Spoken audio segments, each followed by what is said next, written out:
Thanor. Our home. Our ruin. We could not see, no, refused to see the beauty that lay before us, blinded by our rage and greed. So we fight. It's all we know. To preserve what little we have. To save us from ourselves.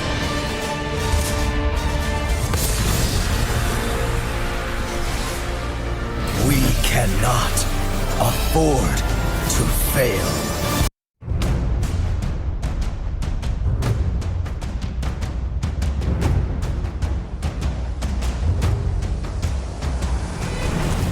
What is going on, everybody, and welcome to week 4 here at the Arena of Valor Non-Pro Tournament. My name is Parla and I will be your stage host and interviewer for today. We've seen 3 weeks already of amazing competition, and that will no doubt continue today. We have Germany versus Spain from our 6 teams around the world that will be competing for a share of $100,000. I can't wait to see what happens. We've descended once again onto the historic esports city of Katowice, Poland. And now let's head over to Rene and our guys on the desk. Thanks, Paul. Welcome to the desk once again. It's week 4 of the Arena of Valor Non-Pro Tournament. My name is still Rene, but I didn't change from last week. But my guest changed once again, so with me with Zach and Navajo. Hopefully I did that. Navaja. Hopefully I did that correctly. I try my best, guys. I'm sorry. It's great to have you here. Yeah, it's really great to be here, and I'm really enjoying this non-pro tournament. Yeah, it's a really good experience for us. We are really hyped, and we think that we can destroy Germany today. Oh, bold statement at the beginning of our show already. Like, they went for that way. Like, we can destroy Germany. Of course, that's the big challenge here. Germany didn't lost a single match so far. They played in week 3, so they're returning this week. Back then, they played against the UK. They won 2-0, took both matches there, but better watch the recap.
What a story week 3 was. Amazing games. We saw the longest games in our NPT history so far, over 30 minutes on the internet celebrity matchup. You guys, you want to stop Germany because they have been the first team to win a whole weekend. They went home with 6 points. That's a tough challenge, right? Yeah, it's true that Germany have a really good team. Probably they have the best jungler in Europe, I think. But maybe now they are overconfident. We trust in our guys. They are really good. They practice all the days, and maybe we can surprise Germany, I think. Yes, I think if Spain continue playing how they want and how they are playing in trainings, and they can win this match. I heard that you guys are playing with your NP team before, so you, like the internet celebrity team, against your non-pro team. How did that turn out to play against, like, you're representing the same country, you're trying to score the same points. How was that to play against your own guys? Well, was strange because the pro team, not the influencer team, the pro team destroyed us. Really easy, like 8 minutes of match. But was very good for us. Look there, how they play, team fight. Was a really good experience for training for today. Yeah, it's important that they are professional players and they can teach a lot of things for the influencers team. Now that we have more content around Arena Valor, around the NPT, since this is week 4, so we had 3 weeks already, did you guys watch the previous matches? Do you try to read your opponent? I watched maybe not all, but a lot of them. We tried to surprise with some strategy against Germany, but maybe works or maybe not. That's right. I mean, that's true. It might work, it might not work. But I'm always in for surprises, that's good. What's not a surprise will be the format, because obviously it's always the same. But in case you're not familiar with it yet, Paula will explain it. Thank you very much, Renee. In fact, before we get into the format, we have something very, very special. We have a giveaway. You probably know by now Arena Valor is a MOBA on the mobile phone, and we are giving away 3 iPhone 8s, but also a brand spanking new iPhone X. So it's a perfect chance to get involved and start playing the game. All you need to do is keep an eye on the lower thirds on the screen, and the entry details will be there. Get involved, and of course, if you haven't already, do not forget this game is completely free, and if you have your smartphone lying around, go and download it right now. Trust me, it's a lot of fun. Moving on to the format, we can talk about how these guys have got where they are now and exactly what's been happening in the competition so far. As we know, we have 6 teams: Germany, France, Italy, Spain, the UK, and Sweden. Each of these teams, these countries I should say, is split into 2 teams. One is the NPT team, the non-pro team. These are essentially guys that are trying their best to become professional in this burgeoning esports scene. And of course, there is $100,000 on the line for them. On the other side, we have our internet celebrity influencer teams for each of those countries. They also score to the overall scoreboard, and so the scores from both teams will result in the final tally that we get at the end. But as already mentioned, that prize pool will only be going to our NPT contestants. It's very exciting stuff, and as already mentioned, today we have Germany versus Spain. Now, why is that even more interesting than what originally has sounded? Because if we take a look at our scoreboard, we can see Germany are at the very top with 12 points, and Spain are at the bottom with just 3, drawing with the UK. In the middle, on 6 points, it's France, Italy, and Sweden. And so this scoreboard, I think, tells quite an interesting tale. I would say today is a bit of a David and Goliath moment. I've been speaking to the guys backstage and in general with everybody involved in the project, and there is a lot of pressure on this German team because they are very, very highly thought of. Spain, potentially our underdogs here. I mean, I like an underdog story. Do you? Rene, only time will tell what happens, and I can't wait to get these things underway. We all know that one day Goliath needs to fall.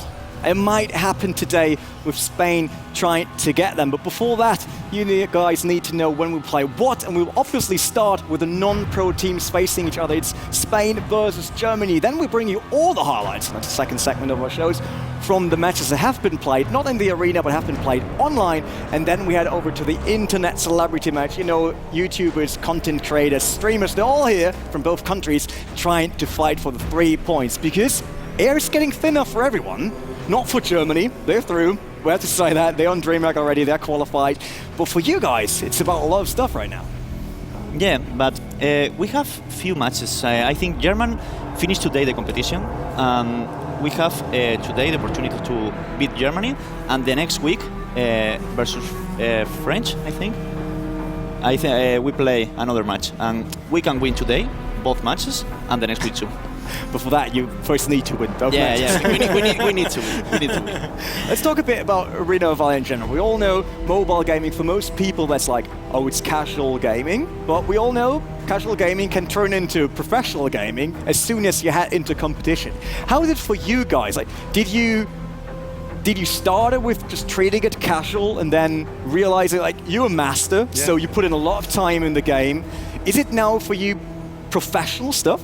Well, I'm trying to do it, but I'm a streamer and YouTuber, so I don't have really time for practice and be a professional player.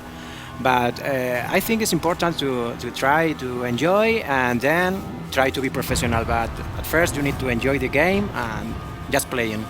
I mean, we all know you don't need to be a professional to actually enjoy professional tournaments. Let's be honest, most people watching football, they don't play football on a semi-pro or pro level. Does it give a good base for your streams that this game is easily available for everyone because everyone has a smartphone? Yes, everyone can play this, and it's really good because a lot of people can make content and make teams with his friends and play together in anywhere with the mobile phone. Yeah, for me it's a really good game. I think it's more the conversion within casual player to professional player is more easier than other games because you have ranks, silver, gold, platinum, diamond, master, and you can discover talent with the ranks. And by other way, it's a really good game for casual and for streams because you play one match, 20 minutes, 30 minutes, okay, another one, another 30 minutes, 2 hours playing, okay. You can play in the bathroom, you can play in the bus, you can play in the car. It's a really good game for that. Yeah, the career part is clearly visible with all the ranks, but you guys said you will win both games. So give me at least, before we head into game one, you saw the NP team playing, you said you lost against them because they have been so strong. What is their biggest strength? From Germany? No, from your team, Team Spain. Okay, I think they are good players, and they are trying to enjoy playing. So they are a group of friends, and they have started playing together. And I think this is the most important thing for a competitive team. Yeah, like Navaya said, it's like being a professional e-sport team, but you can be too a family in a professional e-sport team. And this is very important in all the competitions and in all the e-sports, mobile games or not mobile games. Is it the team feeling that would take down the big streak Team Germany build up so far with winning every single match? We'll find out today, at least for this week. But for that, we need teams on the arena. You all know that. So please welcome today's teams.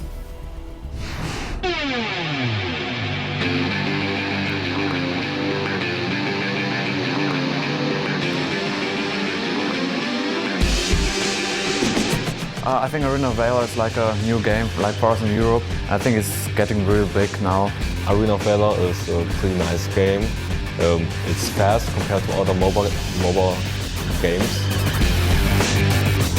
Communication implemented in the game is already pretty nice.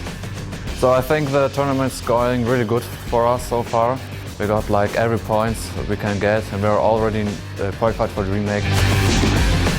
The experience we got from the first game was just simple to be like, not being so nervous on the stage, keep calm and just be yourself, just be like at home, feel like at home, and this is like the best thing that can happen. Yeah, we played last week already in Katowice. I think we might have a little more experience compared to the Spanish players because we already know how the stage works. Focus on our strategies, and so far it worked out. I believe we will win this game also. We just want all the points, so I think we can make it.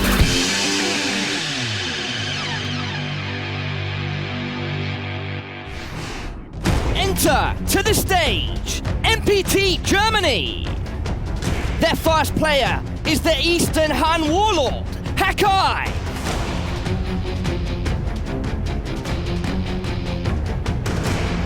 Player 2, their jungler, the Mystery Man, Dark Breaker.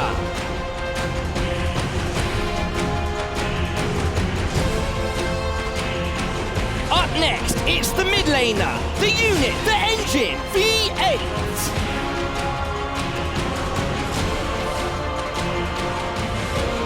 There's no doubt you won't forget Mr. Memorized.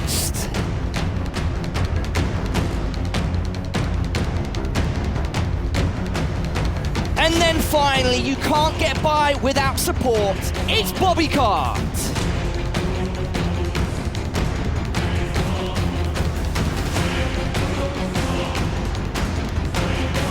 This is Team Germany.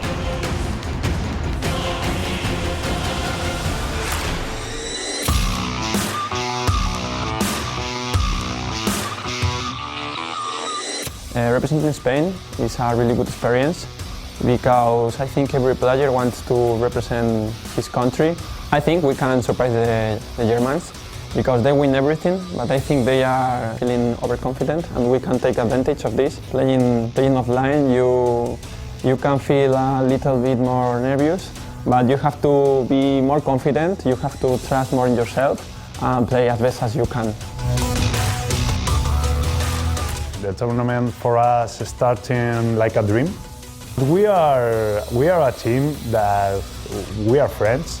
We have a lot of confidence, a lot of respect, and try to learn more of Poland. We don't know this country, and we are interested to do live this experience in the max possible. With respect and confidence of all our members of our team, we'll do a great game. I think we will game. We will win. Enter the stage, NPT Spain. Starting with their carry from Madrid is Jadinho. And supporting their carry, of course, it's Happy. Up next, we have the Batman himself, Lil.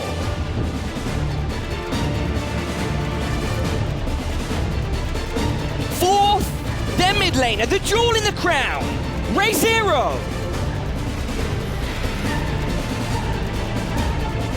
And finally, the Spanish beast, the top laner, the crest main, Chiquitin.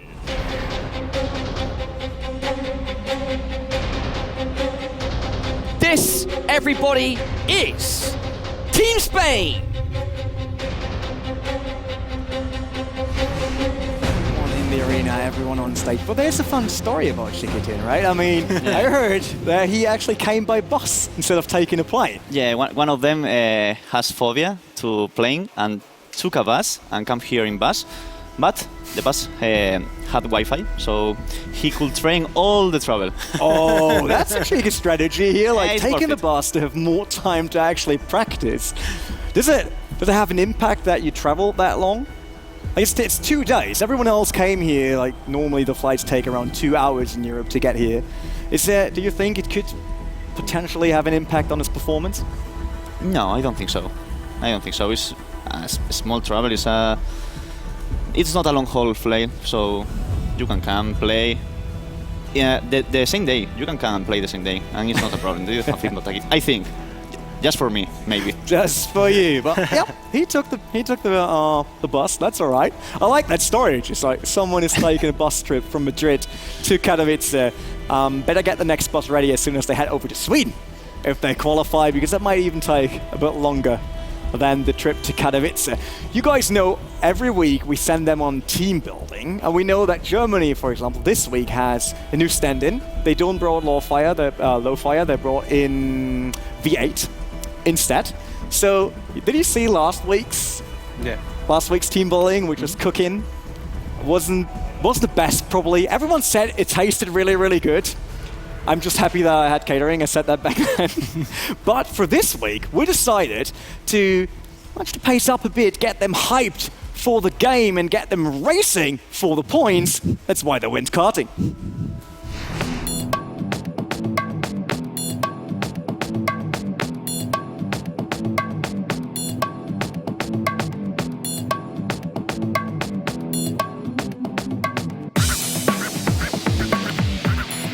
So today we were driving karts in Katowice. It was really fun for us, just amazing.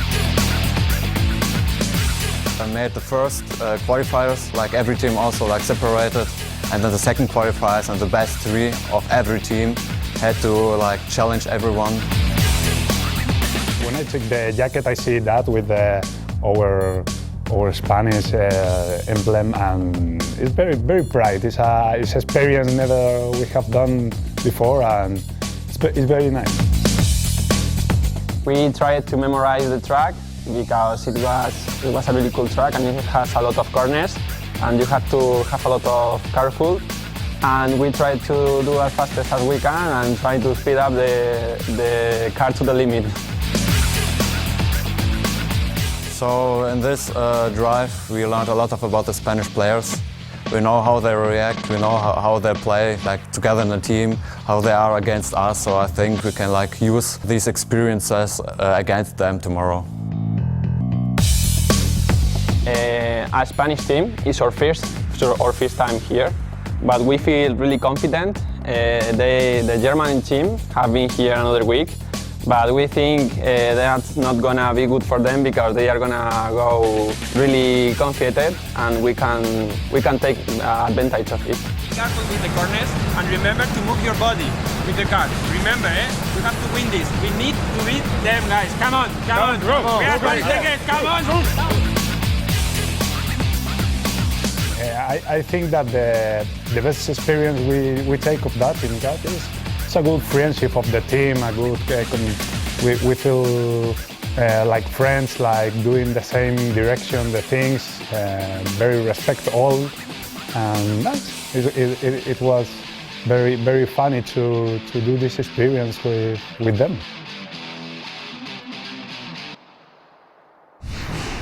Everyone's saying they learned about their opponent while doing karting, and I know that Germany actually won that race, but when I saw that spin on camera, I'm pretty sure the only thing we learned that, first of all, there's no Carlos Sainz in the lineup of the Spanish Arena Valor team, and there's no Sebastian Vettel on the German side. But we're not here for racing, we're here for playing. Do you think they could really learn something? About they say that, and I get it, it's about the character and everything, but how much can you get out of something like that? Well, the Spanish team said me before that the German team was really good at karting. So they know this. But about it's very good to the community, to iSport community, Arena of Valor community, that the pro players of the game right now meet other players and can talk with them. I think it's very good for all. Do you fear an opponent more if you know him, or is it then like let's be honest, it's like the big face, Germany won every match so far, but now they know their opponent. Is it more fear, less fear? Is it easier now? I don't think it's easier or harder. I think they are people who come here to try to do his best, and they will try to win. I think it's great. They can meet each other and talk and share the Arena of Valor concepts and everything around the game, and enjoy with cars or going out or something like that. The game is lined up. We're getting closer to finally head into the arena. And I know that you guys said Spain will win this, but give me a score. Like, will it be 2-0, 2-1? 2-1 for Spain. We have to remember that it's a best of 3. It's a best of 3, yeah. All can happen in a best of 3. What about you? 2-0. 2-0. All right. So there are only two options. I'm confident. It either ends 2-0 for Spain or it ends 2-1 for Spain. I can root for Germany. I'm German, so I can say it's probably 2-0 for Germany.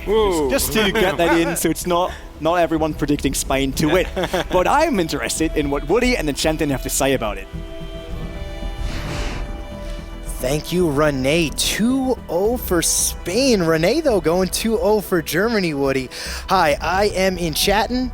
And howdy guys, I'm Woody from Reddit Alpha. What an interesting prediction over there. I think that the fact that we had Spanish casters on the desk kind of led to the fact that they were more inclined to vote that way. But on Twitter, did you also see that? We had 62% of the Twitter voting population saying that the Spaniards were going to win. And you know what I heard backstage? The Spaniards say that the Germans can win at karting, but the Spaniards are going to win at Arena of Valor. What do you think, Chet? Oh, well, here it is. It's kind of like a David versus Goliath matchup. Germany dominating the competition, hasn't even lost a single set yet. 12 points. Spain with 3, trying to get into the top 4 to advance to DreamHack, the finals. It's going to be interesting. I'm gonna maybe say Spain. I mean, I gotta go. I'm a David guy, right? You know. 2-1. 2-1. Right? 2-1. You know, you can't have it be like a 2-0 sweep. You know, the Spaniards they were confident 2-0. That's reasonable. That's reasonable. You know, the Germans are on offense right now. They are high and mighty at the very top of the leaderboard with 12 points already.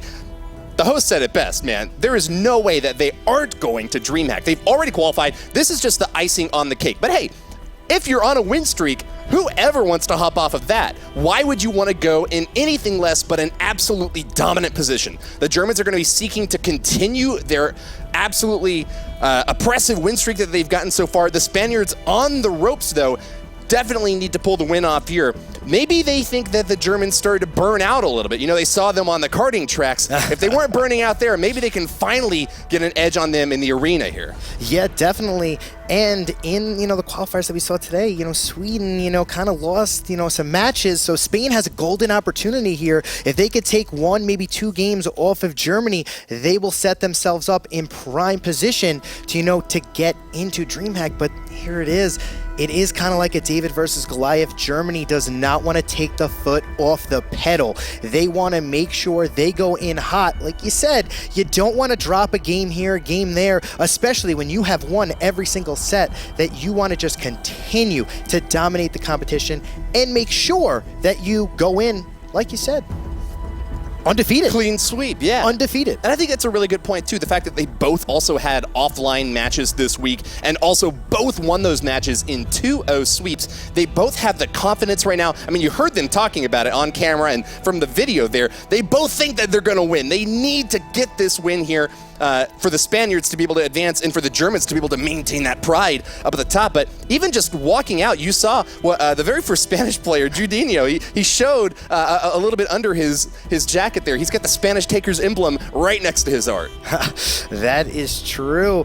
Both these countries, huge country pride. Neither one wants to lose to the opponent. And for Spain, they have to come in confident. They have to make sure that they are at least in the mindset to win this. Because especially when you go up, in any kind of game versus somebody who just is undefeated, the king, it's really hard to knock that off. He kind of has that aura around him where, it's almost impossible to beat. Exactly, but regicide is the name of the game. Whenever you are a hero, you got to claim that mantle, knock the king off of his crown, off of his throne, rather. Dethrone him. Yeah, take his crown. But something else that's really interesting about this matchup overall, the German team qualified, obviously, through a qualification period in order to be able to get here today. They went up against 24 other teams from Germany in order to make it here. And the fact that they were able to stomp through such difficult competition on such a wide field, I got to give them a lot of respect. But there was only one country that had more opponents in their field. Guess which one it was? It was Spain. Was it Spain? Yeah, 26 teams in total. So there were 25 opponents for the Spanish Takers team to go up against. And not only did they defeat some really highly skilled teams, Adamantium Overstorm, Esbirros Reactivos, Royal Academy, they also went up against 2 other teams from within their own organization, the Spanish Takers. So they went up against another Spanish Takers team and then finally faced off against the ST Ben Unicorns in the grand finals. It was a 3-1 match score for them there. The same as the German team, in fact. They only dropped 1 game in the entire qualifier period. Yeah, that's what you got to be. If you're going to want to be the best team in your country, you have to show dominance, especially throughout the qualifiers, that you want to represent your country and that you can. These matchups that happen beforehand, the qualifiers to get here, they're grueling. A lot of these teams, especially in this non-pro tournament, they're trying to make a name for themselves. I know in any new game that comes out, the first thing that you want to do, especially if you're an aspiring pro player, is to make a name for yourself, get on a main stage, and get scouted by these top organizations so they can pick you up. And the first step is just the qualification process. You just mentioned great organizations trying to get their teams through. Spanish Takers got through and have 1 team out of their 3, though. That's, one of those things where Germany, what are they going to do? Are they going to go with a team or organization coming into this? Or, are they going to, kind of just freelance it, see what happens after the tournament's done?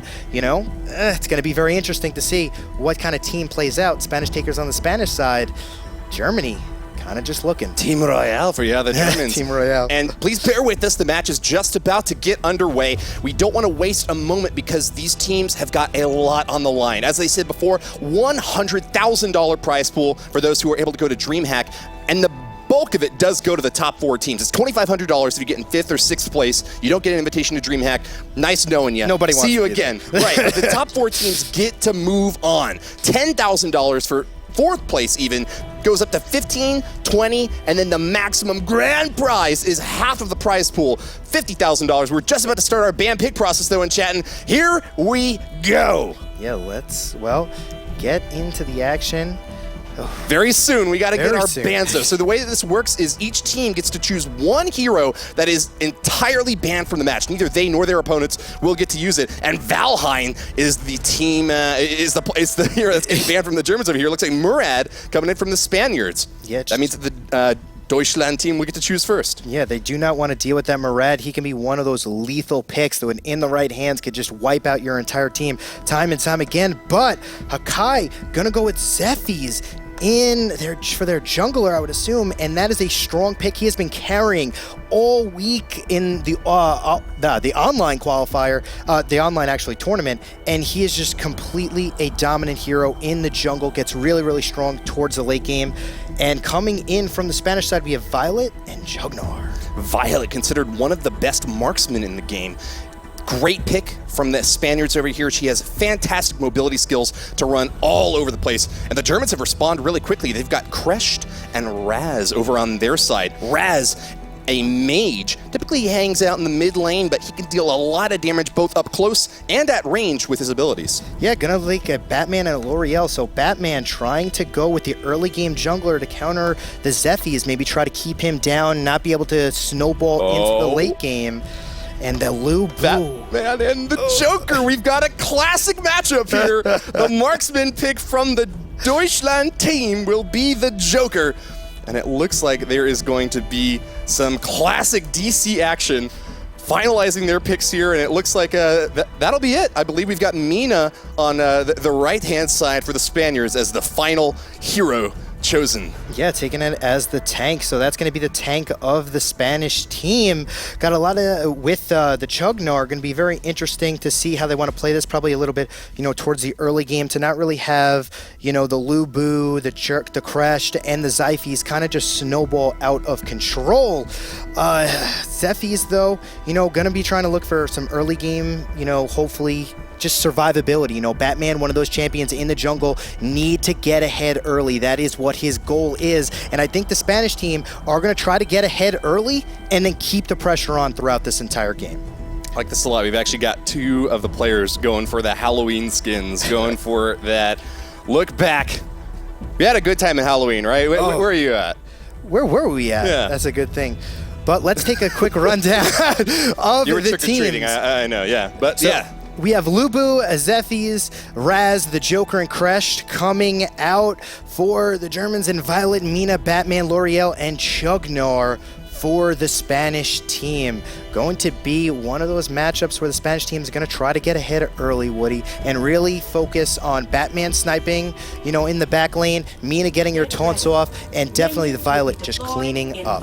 And definitely bouncing off what you said earlier for the Spanish team here, having both these big, heavy heroes, Trognar and Mina, both relatively tanky. Trognar going to take more of a support role in this game, even though he's got plenty of hit points to play around with. And it looks like the players have actually not really gone directly into their lanes yet. They're kind of waiting off here more toward the middle. Top and bot still relatively unoccupied. Looks like Joker and Kresht going to finally make it down there for Team Germany.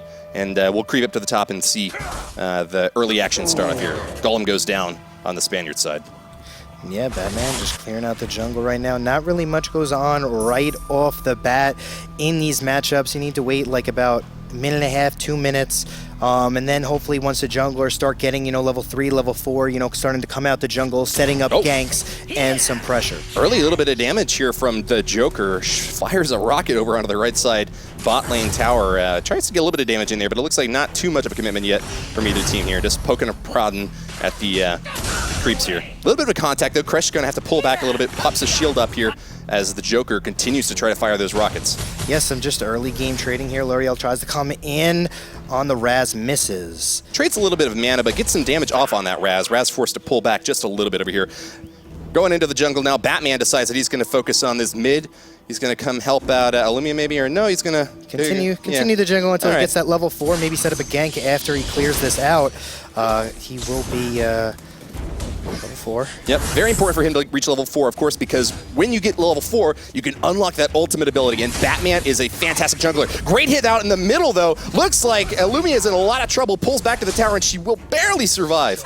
Raz just a little bit too late to the action, had to come in, but here we got another fight on the bottom lane. Is Crest gonna go down here? Batman trying to get it! Not gonna be enough. Crest survives the assault. Aggressive push, but avoiding that first blood, very important for the German team. They're holding on. The Spaniards almost pulled a coup at the very start of this game. Well, Pakai just taking a little bit of damage here. Chagnar pulling back just a little bit. He's got the tower to help him out. Not much of a connection for either player there. They're just going to continue farming, trying to get a little bit more experience, reaching level 4, and letting the rest of the creeps do the work. Happy just hanging out in the bottom lane here. He's happy. He's happy down there. He's happy. Waiting for hopefully Team Germany to push up. They just are not going to do that. Kind of just wasting some time here. Okay, back in the center. Ooh, going down for the Spirit Signal. Very aggressive play by Hakai, trying to get some early advantage here, but the Spanish team is not going to have any of it. Chagnar going in to help, and Lil's going to assist. Batman coming in from the back. He's going to come in here. Are they going to be able to kill Zephyrs? No, he's going to hold away. And Hakai going down. He's going to die. Is Batman going to get away? Yes, with just a sliver of health, Batman survives. And first blood goes to Team Spain. Always gets that out. And look at that, Batman 2 levels ahead of the rest of his teammates. Already at 6. Poor Mina up at the top, still just at level 3. Batman has already made a huge start in this game. He's going to have to pull back a little bit, though, and regain some of his hit points. Looks like he's doing that pretty quickly. Yeah, although first blood was out, there's only a 200 gold differential, 300 gold differential for Team Spain, so they need to continue and try to get this snowball effect to happen. And here comes Zero coming down on the bottom lane. L'Oreal misses, and she's gonna have to go back. Crucial miss there. All 4 of these teammates are working real hard to try to get another kill off of the Germans here. Hiding in the bushes there. Looks like Batman will not engage. Doesn't see the support from his teammates there, and is just going to be able to pull back a little bit here. But the bottom is the key action right now. Going for the Abyssal Dragon. An aggressive play by Germans, trying to force maybe a team fight here. They're looking pretty well positioned, but the Spaniards are coming back in. Oh, who's going to be able to take this? Who's going to be able to get the Abyssal Dragon? Whoa! Batman steals it, and they're going to just retreat. The Spanish team is trying to retreat, but Batman continuing to get another one down. Oh, He's no. going on a kill streak. I thought Batman wasn't a criminal, but whoever said that was wrong. He stole the Abyssal Dragon for sure there. V8 forced to pull back, and that's a great early lead for Spain, as the 3-1 score will show their dominance in this game. Yes, Spain decided to slowly push back, but Germany just overcommitted on that. Batman comes in, takes out the Zephyrs, and just completely asserts dominance. But the Joker takes down Violet on the bottom lane. The action is insane in this matchup. Germany just continuing to stay alive here, only down 700 gold in the early game. That truly was the killing joke. We've got Hakai hiding in the center here, Lil right next to him, but he's gonna go in for a few stabs. Little does he know that Zero's there to back him up. Darkbreaker moving in to support, but it's Chagnar to support the duo up on top. The Spaniards have nothing to fear as they go in for another little few hits off. V8 to support his friends, and it looks like everyone's gonna pull back here. No engagement right now. No, just a little bit of trading towards the middle there. Both teams not wanting to overcommit on that, knowing that there was no real good outcome that could have happened. Tower coming down on the bottom. The Summoner Spell going to nuke down the tower. Not able to do a whole lot, but the Deutschland team cannot finish it off. I guess the rocket doesn't do any damage to that tower, huh? No, it does not. But that tower, you know, when it gets stopped from shooting, that ability is very good. Crushed, having that talent, definitely making use of that in the early game. That tower, bottom tower is almost dead. First tower almost going to Germany. With that, they might be ahead in gold. That's right. Gives a nice little gold and experience bonus to the team. Definitely something that you won't be able to pull up. But hold on, there's about to be 4 heroes for the Spanish side to defend. Happy's running back. Looks like he's fine, but Batman shuts down the Joker as that classic combo has... You're going down. Crash is going to take a death here. Zephyrs, is he going to go in for the action? Yes, he is. Zero taking a ton of damage, but is he going to survive? That's the question. No, he's not. Zephyrs going to take out that tower, hitting V8. Batman goes down as well, and Germany is going to turn that around, making it a 2-for-1. Not too shabby. 5-5 is the point score overall right now. Darkbreaker making another very aggressive move for the Abyssal Dragon. Little does you know that Happy is right behind the corner. Gonna make a move here. Is he gonna be able to go in there? Level 10. Darkbreaker is looking pretty scary. Happy's not really willing to commit just yet. Still down at level 7, but the Abyssal Dragon has been killed. No attempt from the Spaniards to try to steal there. Yeah, Zephy's takes care of that. That's why the jungle town is so important on that. Beautifully played. Crashed. Gonna just come here, help in the middle, trying to team up in the middle. 3 players. Joker slowly rotating towards the bottom to save his tower. Violet pushing. A little bit of a cheeky push up here on top, trying to get a little bit of damage off, but not really committing to that attack. The bottom is where all the action's been happening so far. Judinio at the back, firing a few shots off the sharpshooter Violet, trying to get some kill damage in here, but not finding it just yet. Quillite healthy on the bottom. The Germans are defending a 3v4 match, but they got the tower to help him out, and chatting. Yeah, tower's gonna help him out. They are gonna all survive. A little bit of chip from Batman, just trying to whittle him down. There is 4 heroes from the Spanish side on the bottom. Are they gonna peel back? And they are. Batman, L'Oreal, and Mina just gonna walk away from this. I mean, the damage was oppressive from the Spaniards right off the bat. They got quite a few kills in there, but the Germans have had just consistent plays throughout the rest of the match, and now you see nearly a 2,000 gold lead for the blue team down here on the bottom left. Darkbreaker moving back into the middle lane, looking very nice, up at level 12 already. Starting to get a few stabs in here. Yes, some of these players getting their items going. Zephy is just slowly starting out with that 4.4k gold. Once it starts getting into more of the mid-game, Zephy's is really going to overpower the Batman pick. But Batman getting off the pick here. Is he going to be able to survive? Zephy's going after him. Batman trying to survive with a sliver of health. Is he going to go down? Yes, he is. Beautifully played by Raz going in. And the tower falls as well. Great hit indeed by V8. Not healthy at all, but he'll be able to pull back. Grabs a little item for his troubles there. I noticed that Illumia has actually picked up 3 sets of armor. Is that common for a character like her to be stacking so much defense? Yeah, she's just trying to build her armor items as fast as possible, to stop the ongoing assault that's going to be happening. Once, characters start getting a lot of AD, which is attack damage, it starts to become a real big problem if you don't have any armor as one of the frontline units. Preventing damage on the front, but not really gaining a whole lot of offense at the same time. Looks like Spain has just been holding back most of the game. Haven't torn a tower down yet, while Germany has gotten an Abyssal Dragon kill and 2 towers on top of that.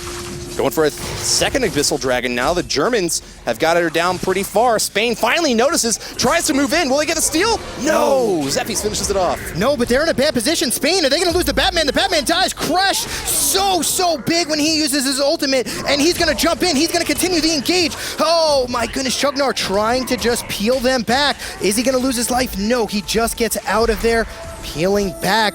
Look at that though, did get the Abyssal Dragon, killed the Batman, and now Spain not really looking too strong, already down about 3.8k gold. A little bit of poke and prod there from the Joker. Keeps on firing those rockets, but not always getting hit. You don't need a hit every time though. If you manage to land a long-range attack like that, you're just happy with whatever damage you're able to pull off. Mid lane is the crucial combat here, though, as Germany tries to take this final outside tower. The outer tower, very important strategically, because it spawns that little health globe right behind it. Very nice to be able to hold on to that. Gives you some support as the battle rages on, but no one really committing here just yet. Looks like the Spaniards will be able to hold on for just a little while. Happy's going to have to pull back, though. He's recalling to get a little bit more hit points. Yeah, about a little stalemate in the middle of this match, waiting for one mistake to happen from either side. Zero, though. Yeah, Zero's getting chunked down. I mean, if this tower falls, there could be an engagement coming out. Darkbreaker, though, kind of caught. He doesn't, has to ult away. Already used his 1 to get into the blue buff. And while the Spaniards were distracted, the Germans took the tower down. That's ultimately a bad exchange, definitely for the Spaniards. They're going to pull back even more. Zero was stacking all that armor, but it's not going to help out at all with all these big magic attacks coming in from Germany. They're going hard on this tower, but it looks like they might not be able to finish it off. All the heroes are weak, though, for the Spaniards. Zephy's going to come in. Is he going to go after the Chugnar on the tower dive? No, he is not. But the clean up from Germany puts them now ahead almost 6,000 gold, and we're 11 minutes into this game. What a lead. The tower goes down, and the Germans have got their 5th one on the board, a 12-7 kill score as the Abyssal Dragon respawns. You think they're going to go for a 3rd one down there, or are they just going to keep the pressure up on the core up here? Well, right now they'll keep going on to the core until all the heroes revive, then peel back and just clear out the jungle. Oh, look at what Germany is doing right now. They're clearing out the jungle. What they're doing is they're starving them of gold. You know, when you're down, you kind of want to just go into your jungle, get a couple of creeps here, get a couple of gold, but just like Germany's doing, clear out the jungle. Your buffs aren't there for you. You know, you don't have your red buff, you don't have your blue buff, which are going to be very crucial. You know, when you're trying to get back into a game, you need all the help you can get. Check out the Zephy's already at max level 15. Has been gaining so much experience throughout the course of the game, stacking up those kills and helping out a lot in these team fights. Looks like blue and red teams both going toward the top now. I guess Spain's going to try to get a tower down here, thinking that most of the action was in the bottom, going toward the middle. I guess the top is the next logical step for them to take. Next to go, the one lonely tower left before we start getting into the base. All right, kind of just a stalemate here. Joker just trying to get some chip off. Got it. Managed to hit Illumi up there on top. Zero, none too happy about it. Batman gonna just be invisible here, kiting Another around. Force. The Dark Slayer, though. He's going for the Dark Slayer. Darkbreaker is whittling him down really fast, but here go the Spaniards. They're making a move in here to try to punish the Germans. Not gonna happen this time, though. Raz is gonna be able to tear apart their tank. Batman goes down, and the Germans have got the 2-kill advantage.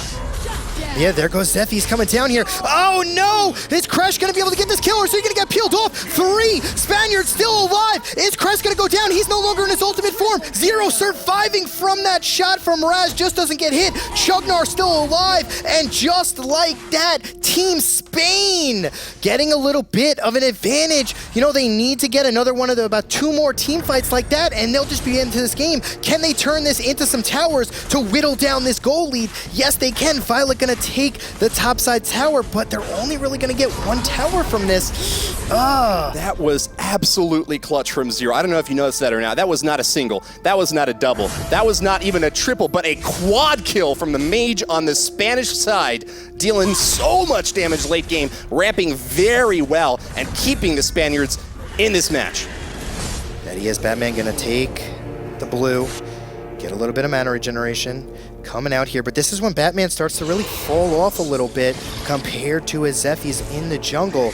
So, I mean, Spain's just gonna really need to get the picks. Batman coming out, fakes the engage, and just backs off. All 10 players right next to each other in the center here. Looks like Spain has the positioning advantage. They're gonna go for the Spirit Sentinel first, take him out. Will they go for the Dark Slayer, though? Unlikely with Germany sitting right next to him. Yeah, it's pretty much going to be whoever wins the next huge team fight is going to then take the Dark Slayer and probably try to end this game. So this next team fight is going to be very crucial, especially 15 minutes into the game. We're kind of now to the mid-late game to where it can end in any time. If you get a really good team fight, the game could be over right after that. Gold advantage for Germany and the level advantage as well. It looks like only one of them is still level 14. That's Crushed up on top from Bobby Cart. On the other hand, the Spaniards only have 1 level 15. Judinio, the ADC for the Spaniards, getting a lot of damage in, but didn't get any of the kills in the last exchange. We'll see if that'll change up the next time there's a big team fight. Yes, Spain just kind of moseying around, doesn't really want to take a fight, doesn't want to give up a Dark Slayer though, and here's looking like a fight. Chugnar coming from the back on the flank. Here comes Mina, she's going to come in, she's going to get the taunt. Yeah, Zero's going to come in on the back. L'Oreal going to be putting out a lot of damage. Batman going to take down the Joker, and just like that though, Spain kind of all over the place here. Crushed, trying to survive with his ultimate being popped here. This might not. Still a 3v3. Crush is going to take down Mina, and that looks like it's going to be an advantage for the Spaniards. 3 players still remain against the Darkbreaker. Zephy's will be the final one to fall. Can he get a kill in the meantime? Yes, looks like he does manage to get 1. 2 Spaniards remain. Are they going to be able to take the Dark Slayer down, though? They're pretty weak. No, unfortunately, Batman died at the end there, who was their jungler, but they might be able to take this the topside tower. Zero getting a little bit of damage off, but Excellent ace from the Spaniards, though. It seems like they've been doing really well at the team fights. It's just that the Germans have had so much pressure throughout the entire game that there hasn't really been a chance for the Spaniards to catch up. This might be their crucial moment to finally start turning things around, tearing some towers down, and getting back into this game. yeah, Germany needs to do a lot more protecting of Joker. He was kind of caught out there, and especially when the enemy team Spain has somebody like a Batman who can just assassinate a Joker without his support or with any other, hero to really protect him. That's what they need to focus on, keeping the Joker alive so he can put out that massive damage. He's a carry for a reason. You got to make sure you protect him, because if he goes down early, you can see Spain easily take another team fight. So far, they're up 2-0 in the big team fights into this match. I don't know how many more Germany can afford to really lose, you know, if they want to continue, you know, their gold lead that they have. Team fight advantage for the Spaniards, but still, the point board shows that Germany has been ahead in kills overall, being able to peel a hero off of Spain here and there. 17-16 is very close, though, and it looks like this might be the next big engagement. Chognar in the bottom is going to pull back, and looks like maybe not happening just yet. Zero takes a big hit, and we'll be able to recuperate a little bit further back. Yeah, but this mid lane not looking too great. The big problem with the Spanish team is they wanted to engage there, but that middle tower being there just creates so much problems for you to try to engage, because then all of a sudden you're in tower range taking tower shots if you try to chase any player from the German side. Oh, Chugnar, is he going to get caught out here? Zephy's going right in the action! Super aggressive initiation from Zephy's in the center here. He's going far down, though. Pops a shield up, though. Looks like Violet's going to get the kill. Zephy's goes down, and it's going to be the advantage for the Spanish team. Joker kills the Batman. There's going to be an empty cell in Arkham Asylum tonight.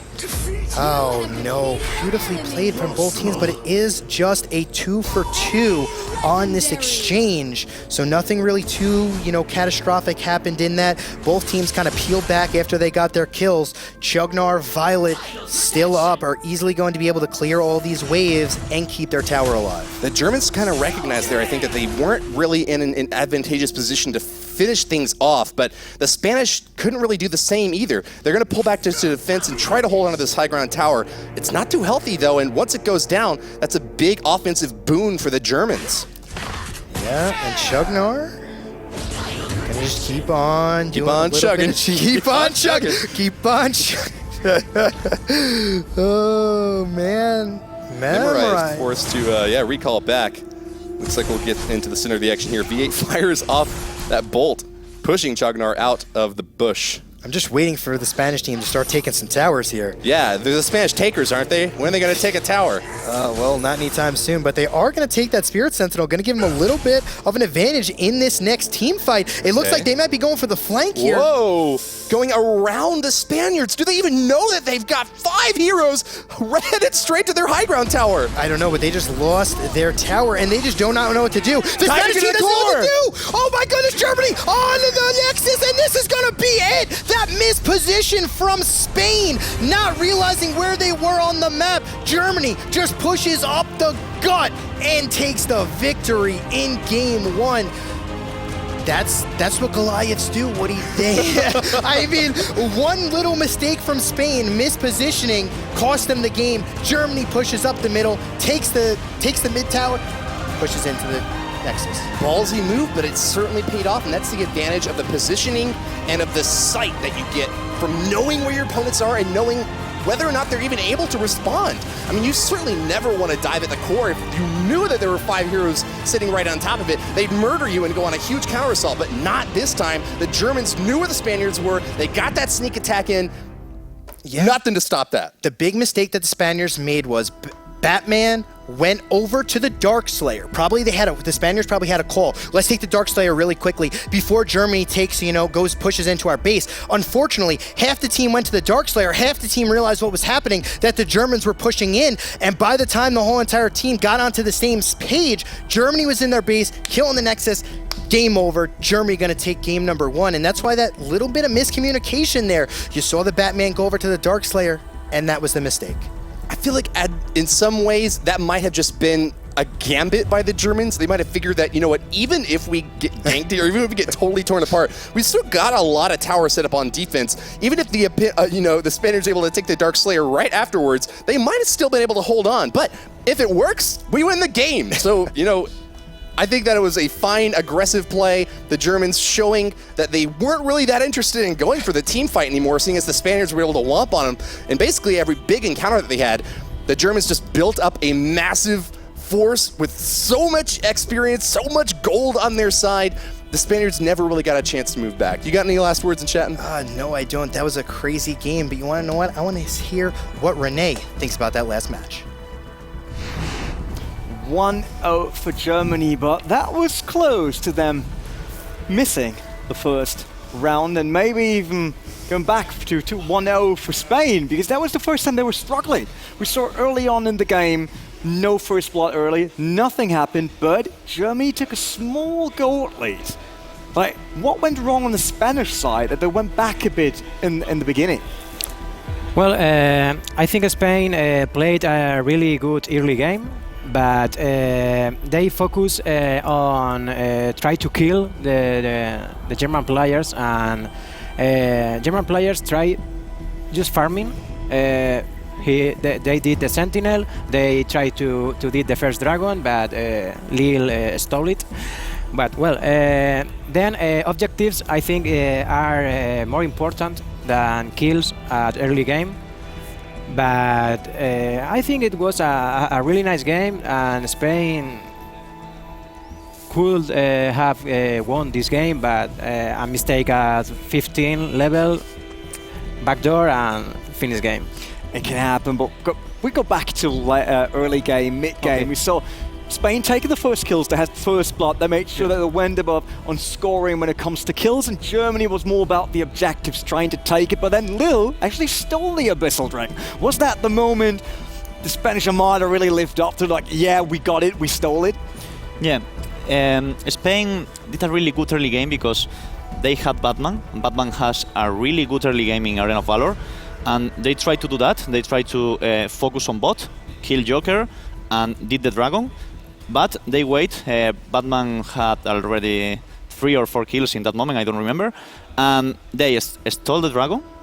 And in early game, the match looks very good for Spain. We saw the first 10 minutes passing by without the Spanish team taking any tower. Germany had 2 already, Spain was not able to take 1, but then we had the fight at the Darkslayer. Germany wanted to take Darkslayer, it looked like the turning point for them, taking Darkslayer, finishing the match, but Spain just disrupted it and turned it into 3-1. There was only 1 German alive. That was a good wipe. Yes, I think German has a really good front lane with that Cephis and Lubu and Crest. But Lauriel is an amazing wizard, and she could win the battle alone. The team fight, that team fight was for Spain because Lauriel is still alive all the team fight, and if you try to make a Dark Slayer on 8-9 minutes is really risk for your team. We saw that the game was not as fast as the previous German games. We saw last week they did like 8 minutes, 7 minutes to finish a game. 7 minutes, they were not in control. We saw end of mid-game, start of late game. The Spanish team was in control. They won all the team fights. It was really looking good. But then they just missed the team walking through their base. Yeah. What was that? I don't understand why they decided to go to the Dark Slayer while the whole team of German went to the base. Because obviously they are 4, they were 5, and Spain didn't have towers, so they can destroy the base easy. So I don't understand why. Do you think it was because they thought if they take Darkslayer, they could push again? We saw them after the fight that happened right before that. They wanted to take 2 towers, took 1 because they didn't have the time for more. Joker came back on mid lane. Was it just like get the Darkslayer to get more towers, totally forgetting about their own base? I think they had to prioritize the towers, and Darkslayer. If you do the Darkslayer, you can finish the game, but you need to do objectives and push the lanes and try to get down the towers, and then if you are sure about where are your enemies, you can do the Darkslayer. But if the enemy are pushing the mid lane, it's a bad idea trying to do the Darkslayer. We've seen Team Germany for the first time struggling with team fights, not coming out on top, and then going for a sneaky finish to take round number 1 here in our best of 3. We just saw it in the lower third. You guys can still vote on Twitter and Facebook for either Team Germany or Team Spain, so let us know who you think will win. Last week, at exactly this moment, we talked about Batman and Joker becoming free to play because you might remember yesterday was the launch of the Justice League movie, the new one, and then right after that you had the chance to play Batman and Joker for free for another week, and just to show you that again, here we go. Insane. Too easy.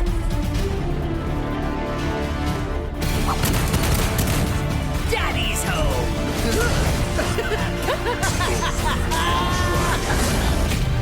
I am the knight. I am Batman. Arena of Valor. Download and play now. All right, I know you might say, like, what was that about teasing? You didn't show us anything new. Batman and Joker, they're both in the game, and you were able to play them, you were able to buy Joker just gold, everything. We saw him. So where's actually the new stuff? Since I always try to bring new stuff to the show, but there is a new hero joining the Arena of Valor, and of course it has to be DC. We're in those DC weeks. We want more content of the DC comics, so please welcome to the Arena of Valor, Kal-El.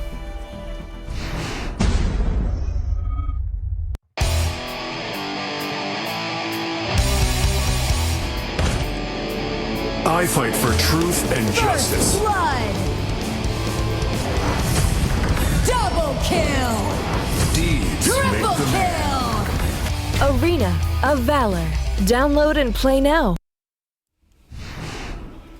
Everyone else thinks that reference might have been too nerdy to say Kal-El, but it's Superman finally joining Arena of Valor, and he will be free to play right after the week of Batman and Joker. So be ready for that. Get onto your accounts, make sure you play that day, and enjoy the new Superman come in. He's the one character everyone was waiting from DC, and you got the chance to finally play it. We know it's 1-0 for Germany versus Spain in our first non-pro matchup today. We're just lining up match 2, but before that, we will hop onto a short break. It's 4 minutes long, so don't go anywhere, don't touch your brother, maybe get a drink and something to eat. See you in a bit.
of the Arena of Valor non-pro tournament, and I love to do this. I love you, Twitch chat, but I actually just mispronounced the word. Of course, I wanted to say don't touch your browser, but I still think the other advice wasn't bad. Don't do it. Just don't do it. Guys, game 1 is done. It's in the books. Germany won. But we saw they were struggling. There is a chance for Spain to win this. How could they do it? I think they have to play the same. They know how to do try to win in the German team, and just take care, don't do this kind of mistakes. And better get some rear view mirrors, so next time they're passing the German team, they actually see that. What else could they do differently? They need to be more confident because they played very well. They won all team fights in all the match, but they play a little scared, in my opinion, because they don't want to commit a mistake.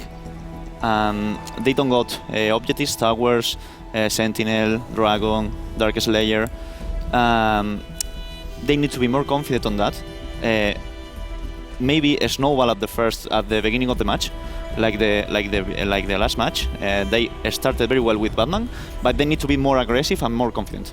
So is it more about now taking the objectives rather than just concentrating on the kills?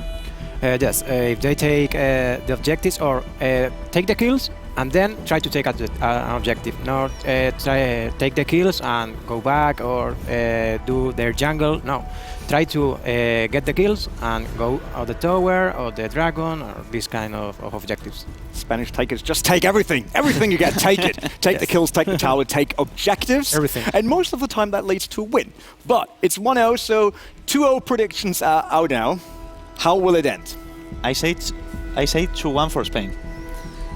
2-1 for Spain. Spanish Armada is still confident about them winning, but for that they need to take map 2, and Shanton and Woody are waiting for that. Renee, I think that's a little biased desk you have over there, but definitely, you know, an interesting teeter-totter, you know, game number 1. Spain got ahead early.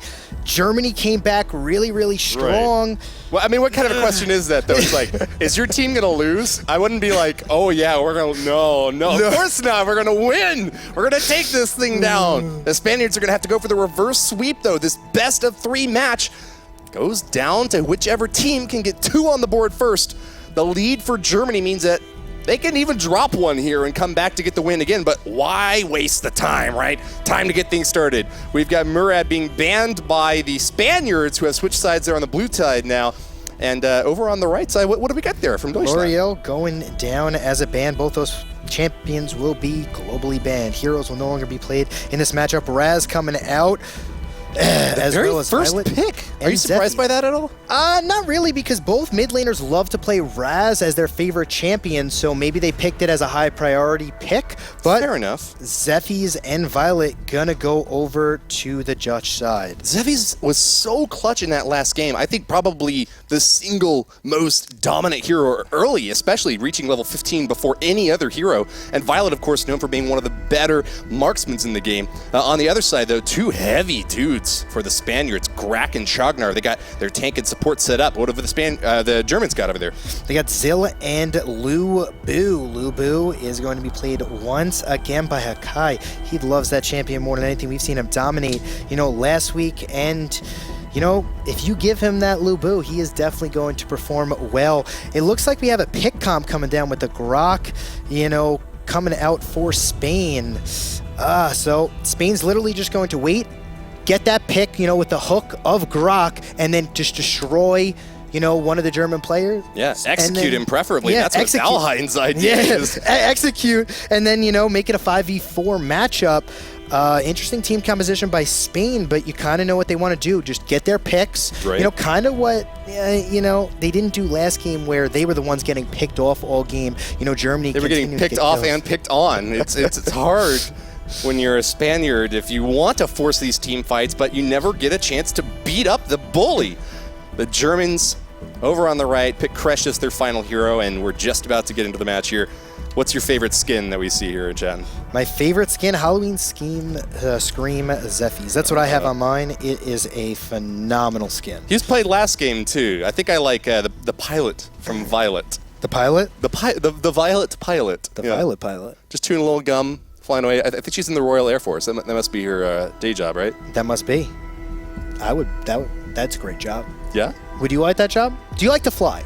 Do I like to fly? Well, my dad was a pilot, so there you go. I love to fly. I've been flying a lot too recently, haven't we? All over the place. Back to Europe now. We are in Katowice, Poland. I hope I pronounced that correctly. But it's the home, of course, of the IEM. So many huge esports tournaments take place here. Let's review once again the heroes chosen by these teams. And chat, and what do we got? Well, for the Spanish side, we got Valheen coming out, Grok, Ari, Raz, and Chagnar. Switch it up. Lubu, Zephy, Zil, Violet, and Kresh, the 5th and final pick for the Germans. Yeah, going to be a very interesting, positioning is going to have to be very, very key for the Germans. They do not want to get hooked at any cost in this game from a Grak hook, and then the immediate ult from Grak as well, the slows from the Chugnar. Pretty much, if you get hooked in this game as a German player in the mid game, you are going to just fall. That hook is really deadly, and just for anyone who doesn't know about what it does out there, it's a really long-range attack that is able to pull the hero directly on top of you. Really helpful if you're a melee troop especially. But wow, a really aggressive play from Spain here. They've crossed the side of Germany to go into their jungle and invade. Not holding off in the lanes, but it looks like the Germans will do the same up on the top. Yeah, so it looks like both jungle invades here. The blue. The jungle inversion. It's like, why don't you just go to your own jungle? Why do you have to go both take your opponent's jungles? Oh, man. Well, Zephy's. Stay on your own side. Oh, Chugnar going. Wow, look at how much damage already got taken off of Darkbreaker just in one. And they denied the ability to take that little bug from the Spaniards, defending their jungle over there. No kills yet, though, in chat. No, pretty much just jungles getting taken for each side. We got Happy and Junino trying to get a little bit of vision on the map. And they got it. Yeah. Hey, if you're just sitting around in the mid there, why not just try to pick away? Oh, the hook from Crack, though. Nice not in start, but range. No, just barely out. What? Violet continues to apply the pressure. Almost gets whacked by Valheim, but he couldn't get the finishing blow there. Crushed with the shield on the backside, and she'll recall. That's going to give a huge advantage now to Happy and Junino on the bottom side. Hopefully they just push. They can take the creep, push it into the tower. Violet now, going to struggle with the level advantage. Let's see what happens at level 4 in the bottom lane. Maybe, Grok might go very, very aggressive, trying to get a hook ult combination, and then you could be looking like, a big turnaround, but look at that. Already see the Spirit Sentinel going down. Looks like Zephy's in the center. They're stabbing out and returning to do a little bit more jungling. It looks like the Spaniards realize that they missed out on that early kill there. Germany pulls a little bit ahead in gold, about 300 ahead right now. Yep, Valheim. Rock on the bottom. Just poking in prod, not a whole lot of an interaction there just so far. Just hanging out. Waiting to reach level 4. That's when you get your ultimate ability, brother. I take back for the big hit. I take back my skin choice. I think I think Grok is now my favorite skin choice. Oh, okay. Yeah, no, that's definitely my favorite skin right now. I mean, you got to see it sometimes to be like, to really appreciate. Yeah. You want the quality artwork. The big on the Grok. Hakai in the top lane, just hanging out by himself there. He's kind of lonely, don't you think? I guess so, but hey, being lonely is not too shabby. If you get to push a lane all by your lonesome without any counter whatsoever, I'd take that most times. Tell you what. Well, I don't think anybody would know that you have a girlfriend from that comment that you just made. Yeah, I'm pretty lonely, man. It's usually just me hanging out. Oh, Grok! Whoa! Wait, is he going to follow with an ultimate? No, he disengages. Raz going to get picked off, and Zephy's going to go in. Raz going to take... Happy in trouble, but a die from V8, and that's the first blood. Zil takes it down. Germany gets the first kill, but they're in a very awkward position here. Tower helping defend for the Spaniards, even though they're low on hit points. Looks like they'll be able to hold on here. Was there any pressure in the top lane? Yeah, looks like Lubu's going for a little bit of tower damage as well. Yeah, that's going to be a nice exchange for the Spanish side. A lot of tower damage on the top. They're already ahead by about 900 gold, and maybe a little bit of difference from match number 1. The Spanish side taking that gold lead. That early game that they had last game in match number 1 that Spain had, they're having again in game number 2. They also had the team fights, but here's the thing, Woody. Can they take the towers? That's one thing they lacked in game number 1, and that's going to be what we're going to have to find out. Are Spain going to take towers in this matchup? I think that the unfortunate thing for them in this position, though, is that once again, they're behind gold in the early game. They've even dropped the first kill, and that's not something that even happened in the first game that we saw. It was Spain that was winning the team fights, but Germany just dominant in early games, both 1 and 2. Darkbreaker has once again crossed the mid lane to go jungle on his opponent's side of the field. Yep, Chugnar gonna just be chugging away. Looks like Darkbreaker not interested in that exchange. Even though he's got quite a bit of damage, you're in a bad position if your opponents can stack up for a 2-on-1 against you in the jungle. Yeah, hook coming out from Grak, but just has to disengage. Tower down! Looks like a tower dive from Akai, and he's going to get the tower and not even get punished. I mean, a Chugnar, yeah, he's great at, tanking and supporting, but he doesn't really do that much damage. Not really going to be able to kill He that. needs a friend. Yeah, he needs a friend. With this attack on the Abyssal Dragon, very aggressive from the Germans. Looks like 3 of them there are about to get shut down. The Spaniards have come in to help out, but Valheim not looking too healthy at all. Judinho pulls back, but Bobbycard finishes him off. Kresh gets the kill. Yeah, he's going to survive as well. Ken! Oh! Going down right there, and Zill continuing the pressure. Beautiful hook right there from Happy is not gonna take out Zephy's. He survives with the skin on the back. He can't keep getting away with it in chatting. Why? Oh, Zephy's no. pulls back again. He's already level 9. Oh no, Spain. Look, Happy's at level 5. That's a 4-level differential. Yeah, while that was all going on, Hakai just moseys along, takes another tower on the top. Ugh. Another one. This is kind of what we've been seeing from Germany in the past weeks. Last week they completely dominated, with these quick games. They just end it very, very quickly. Spain got ahead last game. This time, looking like Germany wants to end this one really quick. This is a nice tower you have there in Shetton. It's no longer there anymore. You'd be ashamed if something happened to it. Exactly. That's what Lubu is saying. Finishes off the top 2 in that lane. Pressure has been absolute. Lubu doesn't even know what to do at this point. He's like, well, I've killed the first 2 towers, so I really want to go for the 3rd one. I'm just going to help out my buddies up on top. I think he's hanging happy. back is a He's happy better with this idea, gold. When you keep on pushing like this, Can you steal the golem, maybe? Can he steal the golem? No. Looks like too much defense there. Okay, they're just going to take the Sage. Very wise to take the Sage. Very wise. Violet gonna, okay. Stab in, finish the tower off. There it goes. Another tower going down.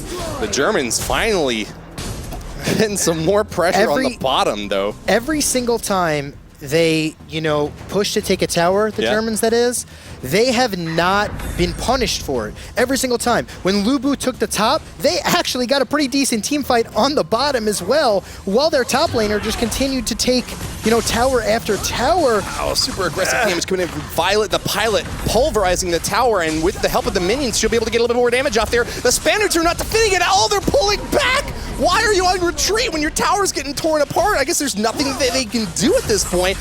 Huge level and gold advantage for the Germans. Yeah, when you're down 5k gold, 5.5k gold, you feel it. You know what I mean? You definitely feel it. They know they're down by this much. They have to do what they kind of did in the first game, where have amazing team fights, but they're going to need a full 5-0 wipe for them to get back into this game at this point. Doesn't seem likely, especially this far behind in damage, but we do get a pull on the Darkbreaker. Can't quite get Zephy's back all the way to finish him off, but he brings him down to half hit points at least. The Abyssal Dragon about to go down though. Violet going to be able to solo that thing, but she gets a little bit of help anyways. And why not help out your teammate if she's going to be giving you some golden experience points like that? That's true. And right now, here it is. Germany, are they going to go right for the Darkslayer? Do they know where Spain is? That's the question. Very aggressive play. Looks like Darkbreaker just kind of poking around up here. Hasn't really committed. Nah. Looks like they were positioning to go for it. But yeah, that's a very risky move. The Darkslayer, of course, gives a huge buff that really helps out your damage and regenerative abilities. But your opponents can punish really hard if there aren't a bunch of them finished off or even aced. It's a bad idea to go for him. Yeah, but they will take the Spirit Sentinel, though. Zephy's going to just solo that. Going to give them a little bit of extra, regeneration. Lil trying to just, get ahead here. Darkbreaker running away. Yep. Run away. Nice call here. Even though he's got plenty of hit points, plenty of level, you know, he's so high in damage. If you get into a fight with Chognar, who has so many hit points and it takes a long time to take him down, if the Spaniards would be able to go up and help him, that would not be a good position at all for Zephy's to be in. No, Happy needs to start getting some levels, though. Just got level 9. When we already see a level 13 and 12, Zephy's and Lu Bu on the German side. Are we going to see a fight here? Is Zephy's going to go in? No. Oh, that's a hook, though. Is he going to get the ult on Crushed? Yes! Crushed, though, ulting on the tower. Darkbreaker going in as well. V8 coming down. Little Happy getting back. Is Happy going to get taken out? Yes, he is. Lu Bu just sitting in the middle of their team, though. Not looking like a good position, and I'm actually really impressed by the Spaniards that they were able to even pull it off that well. All really low on hit points and having to pull back to try to get a little bit more. They're going to lose their final outer tower, and it's just the 3 on the high ground that remain now. Yeah, they did have a 2-for-1 trade, but just they still lost their tower. That's the most important thing at this point. When the gold lead is this much, if you're Germany, you will sacrifice one of your players to get a tower any day of the week. And we're looking at an 8,000 gold lead, Woody. Ooh, the Spaniards going for the Abyssal Dragon. Aggressive play here, but there's 3 of them on this side, and they might get a chance to stab in here. It looks like the defense from the Germans is not gonna, pressure here. 2v4 is not a good fight, even when you have the gold. Darkbreaker's coming in, though. XP advantage. Nah, I think, Valheim finishes it off. The Spaniards get their first dragon on the board. Yeah, it's going to help him out a little bit, chipping into the gold lead, but they're going to need a little bit more than that. Yeah, 6 towers down already, and they haven't gotten a single one of their own. The Spaniards on the ropes. But this is where they want to be, right? They know the entire match that they've been with their backs up against the wall. Now is the time to rally, get another clutch team fight win like they were able to in the first game. That's pretty much the only thing that they could do at this point to turn it around. Yeah, Chugnar. Oh no, he might walk into the death here. Oh, Chris no! Gonna take care of business. Chugnar in a really bad position, but he is going to get away, just chugging. Getting out of there just about as fast as he can. The team fight in the back end is not looking good for Spain, though, and unfortunately, it looks like they're going to be able to return to their core back in the safe zone here. Try to get a hook in there, but Happy can't quite connect.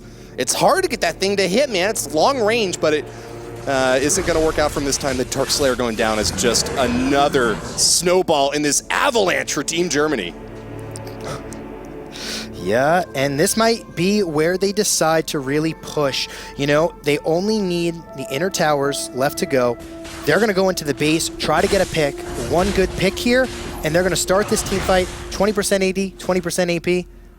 20% more health. Something I've noticed about this game compared to the last one, though, is that there's been a lot fewer kills, 3v6 right now, and I think that we were in the double digits at this point in the last game. Darkbreaker going in for a stab on the top high ground tower, though. Very aggressive move. Valheim's gonna be able to push him back on the bottom. What's this team fight looking like? Oh, Mesmerive already dying. It's gonna look like a 3v3, though. Still Happy going down. He's taking a ton of damage. Crush just taken away. Crash crushes him, and that bottom side high ground tower is gonna stand, but at what cost? They've been forced to drop the defense up on top, and that Zephy's, once again, clutch player from Germany, Darkbreaker, is able to tear it down. Only 2 towers remain for the Spaniards. Yeah, 10,000 gold lead now. If Spain wants to get back into this game, they're gonna need just to team up and pretty much force a team fight. They're getting starved. They can't go into their jungle. They can't leave their base. And at this point, it's you either pressure now or this gold lead just gonna get out of control, Woody. Can't get out of their base. Can't kill a dragon, can't take down the Dark Slayer. They've just been jailed by the Germans. Yeah, look at this. It seems like they've just been imprisoned the whole time. Hakai sitting there just slow, happy to let Lil walk into him, but no, he's going to pull back instead. Bottom lane, pressure from Hakai. He got that he got the top lane tower down. Why not go for the bottom now? Yeah, he's done his job. They haven't killed a jungle creep in about 3 minutes, and that is forever. Lu Bu just hanging around. They don't know that the red is up yet. Missing the hook. Rack just trying to get a hook to just try to get an ult to kill something. Yeah. But are they going to pressure this tower?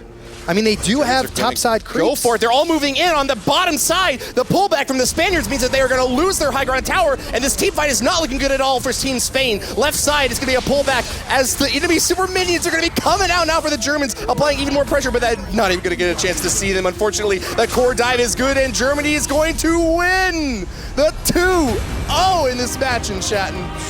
The dive on the tower, just too much. When you have that big of a gold lead, it's almost impossible to stop an entire force diving onto your tower, killing the tower, then taking down one hero after another. But that wasn't even one hero after another. That was one hero, then all four.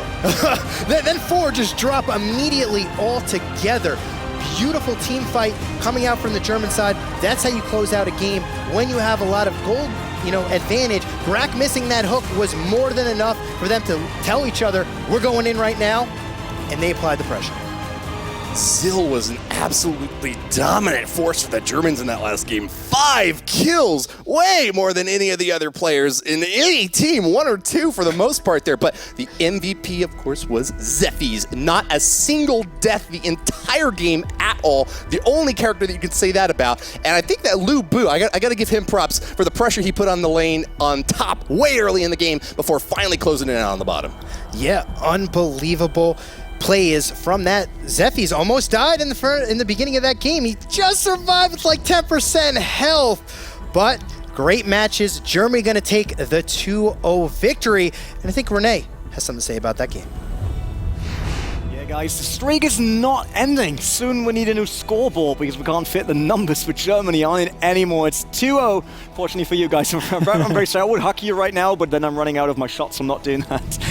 It was 2-0. The early game, 2 great hooks by the Spanish team. In the first highlights on week 1, we saw the Spanish team and we're talking about the hooks like, wow, that looks strong. They're really doing that good way. But they couldn't get it. They couldn't get the kills done.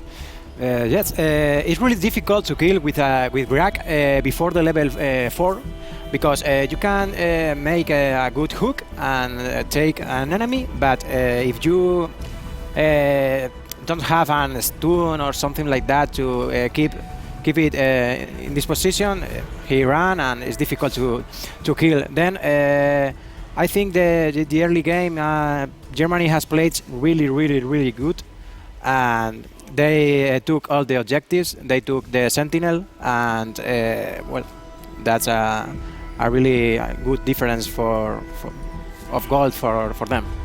After the hooks, we saw Germany taking first blood, and it seems like the Spanish team somewhat missed Hakai on top. It's like, well, it was the first tower that fell. What went wrong there? Well, at the beginning, like I said in the prediction, 2-0 for Germany. I say that. I doubt that. I say that. Correct. But I think that Spain couldn't do anything in all the match, in this match, and I think they lost this match in the match before because they didn't play well this match. We saw a lot backing off even under their own towers. They still had tier 1 tower and the tier 3 tower. They have been in between and then it just gave it up. Was it the right move to make sure they not get wiped, or was it just not confident enough for such a game? Well, when you have a Lubu top against a Chaknar, it's a problem because Chaknar can't stop the push of Lubu, and he can destroy your tower, and you just can roam to other lanes and try to make group, but they snowball taking towers, so it's difficult to fight against that. What we see on statistics, Darkbreaker didn't die a single time. It was close sometimes, not like he didn't live the risky life, but Spain wasn't able to take him down. 10 minutes into the game, once again, no tower for Spain, but 6 towers on the side of Germany. Is that something you need to talk about with the team? Like, 10 minutes without a tower? I'm silver too, but sometimes I take towers even below 10 minutes. Yeah, well, like I said, Spain didn't play well. And about Cephis, I think is one of the strongest player in the game. Is an amazing hero. Is just the passive. Is because they didn't die. Because when you had around the 10% of the life, he has a lot of defense, like tons. He can receive tons of damage, and they don't die. So for that reason, he can tank all the time, the whole team of Spain.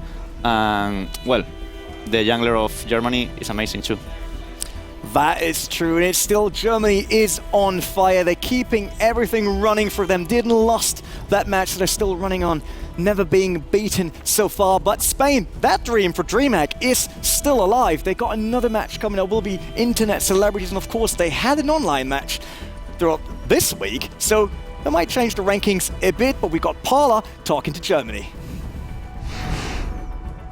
Thank you so much, Renee. That is indeed correct. I have almost too many questions for these guys. I promise you, I've been bugging all of them already backstage for the entirety of the day because these guys are a wealth of knowledge in terms of Arena of Valor. So why don't we just start things off with Chicotin firstly, commiserations. What are your thoughts about that matchup against Team Germany?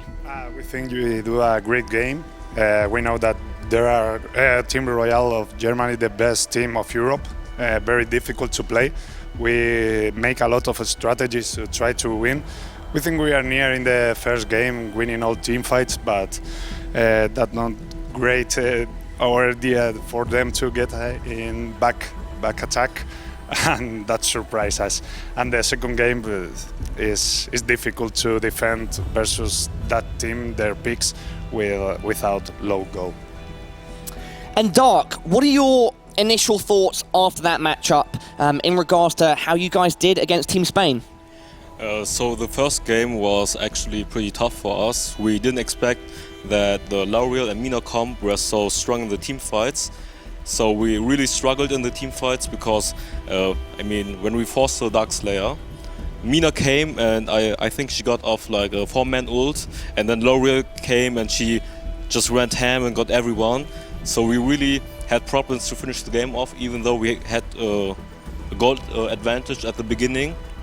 But we focused and we managed to out-rotate the opponents, and in the end it worked out. And in the second game we decided to ban L'Oreal because she was so strong against us. And this game we managed to snowball the game way better, so we did our stuff like usual, get the objectives, get the towers, and then snowball. And when I saw that we had like a 2k gold lead on each player, I knew we could dive them, and it worked out. Chicotin, before we get into some more general stuff, how did that backdoor happen in the first map? We didn't think they will do it, because always team fight 5 versus 5. I was always looking to Darkbreaker Cephis, and he is in the buses, but I didn't think they will backdoor in the middle. But we are very disadvantaged of the towers. Only one tower, and I ran with my toner, but impossible to take them. Very impossible. And Dark, do you feel that there is extra pressure, firstly, on your team being at the top of the table, but also, as Chicotin's mentioned, you guys already have a bit of a reputation in Europe, and for you personally, a lot of people say that you're potentially the best jungler in Europe. Thanks for that compliment. I think there are, first of all, a lot of good junglers still in Europe that might be even better than me. I wouldn't say that I'm the best in Europe. In the game, I would say that we managed to do our usual stuff, like get the rotation off, get the towers, get the money income. Yeah, and then final things then, again, like I said before, talking a bit more generally, what would you say to anybody out there watching that's looking to follow in you guys' footsteps? What will we have to say to them? Yeah, like to anybody thinking they want to get involved in Arena of Valor, potentially follow it as an esport. I think the Arena of Valor will be a very great esport game. They have DC, Tencent, and really great, fast movements in the team fights, and it's easy to play to all body, and it will be a good future esport. And Dark, final words from you? Yeah, I agree with Chicotin. You have to consider, like in Europe, the game is only out for like 2 or 3 months, and right now we're having such a huge tournament already, like inviting 6 nations competing against each other for a prize pool of 100k US dollars. It's amazing, and I would say like next year when Arena of Valor is even out on NA and it's getting even, the game is getting even more bigger, like promoting over like Twitch and other YouTubers. I see a lot of potential. Yeah, I completely agree, guys. And honestly, I could carry on speaking to you for 20, 30 more minutes. However, we do have a show to continue. Just to recap, it is NPT Germany that have won this matchup again 2-0, unfortunately taking out Team Spain. However, you guys still are in for a chance to make it to DreamHack and battle it out for $100,000. That'll be it from us on the stage. Renee, what's going on? What's going on here? The future is now. Talking about Arena of Valor potentially being an esports game. No, the future's now. We got esports already going on. It's the NPT 2017 over here. Germany takes map number 1, 2 takes match number 1, but there's still a chance for Spain to score 3 points in segment 3 of the show, where we see the internet celebrities taking on guys like Hand of Blood and his friends, more or less, in that matchup later. But for now, you know what is up next. It is the highlights. More games have been played throughout the whole week. We saw UK versus Italy, Sweden versus Germany, and Sweden versus Spain. So you see a lot of potential for changing the whole ranking, but you see all of that right after the break, and I tell you to not touch your browser, just to let you know, guys.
for more Arena of Valor action here.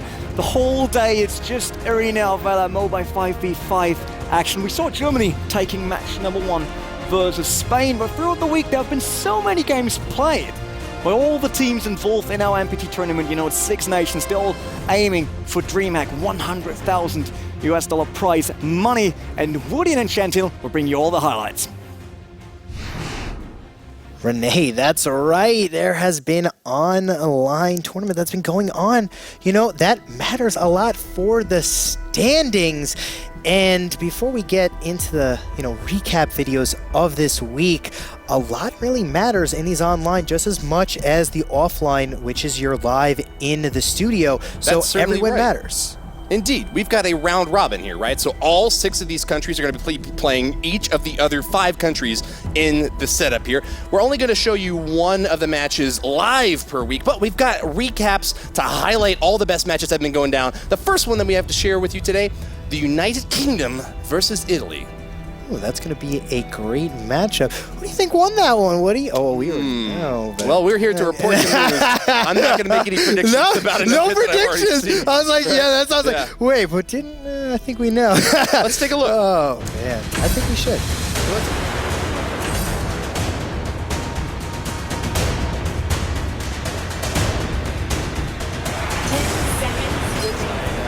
Italians got Scud as their tank. Red and Violet going to be cleared off the board for the bands. And let's see how this match played out. Early on, big push from the Brits on the bottom, trying to get a little bit of damage off here with this 4v3, but they pull back, fearing that the Italians are going to be able to use that positioning advantage. Yeah, the Italians, though, going to get first blood on that Scud. Little Jew goes down, and it's going to be another defensive game as the Brits try to pull back again.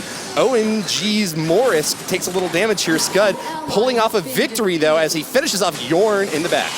Yeah, Italy so far dominating the matchup. Coming in. Oh, my goodness. And Italy. Yeah, Italy was ahead, but it was a 6-6 matchup at this point. The 6-6 was going to obviously go in Italy's favor, though. They had much more gold at this point and were pressuring very hard. Illuminated to get a kill in there, though, but the defense not holding up. Little Jew pulls back once again. Barely any hit points left, but he survives. What's going on with this Abyssal Dragon? UK trying to get back into the game, but just so much damage came out from the Italy side. And just like that, UK was not looking good. Not at all, and towers going down left and right. The Italians put up so much pressure against the Brits in this first game. Zuka defeating his opponent once again, and they've been aced. I think that was just about the end of it. Core wiped out. The ultimate victory for Illumia there. And Italy took game number 1 in the best of 3. Game 2 saw no ban from the Brits, but instead Murad was removed over on the Italian side. Take a look at these heroes on screen here. Once again, Scud, Zephyrs, the combination. Scud played amazing in the first match. Violet, yeah, as well. Yeah, let's see what happens. Is Scud going to be the MVP once again in match number 2 for the Italians? Early kill there, yeah.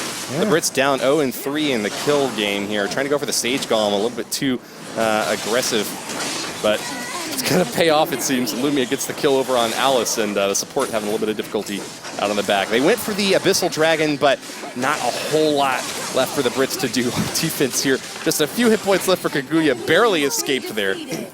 Yeah, the Italians were strong in the early game, getting a lot of domination coming out. Crash tried to survive. Finally a kill for the Brits. Slims put the first one on the board, but a 7-1 deficit for the British team did not look good, as the Italians already had nearly a 3,000 gold lead. Looks like it got to be 3,000 with that last kill. Yeah, Zephyrs was just too much in this mid-game, coming in, cleaning up the opposition. Absolutely dominant push there from Zephyrs, and this match did not get any better for the Brits toward the end here. Violet gets another kill, peeling off more of the defensive layer that Britain was trying to put up here, but the Italian very strong. You can see there were 5 towers that they've already taken down and an Abyssal Dragon kill. The Brits hadn't gotten very much early in the game, and the Italians with another Dragon kill continued that pressure.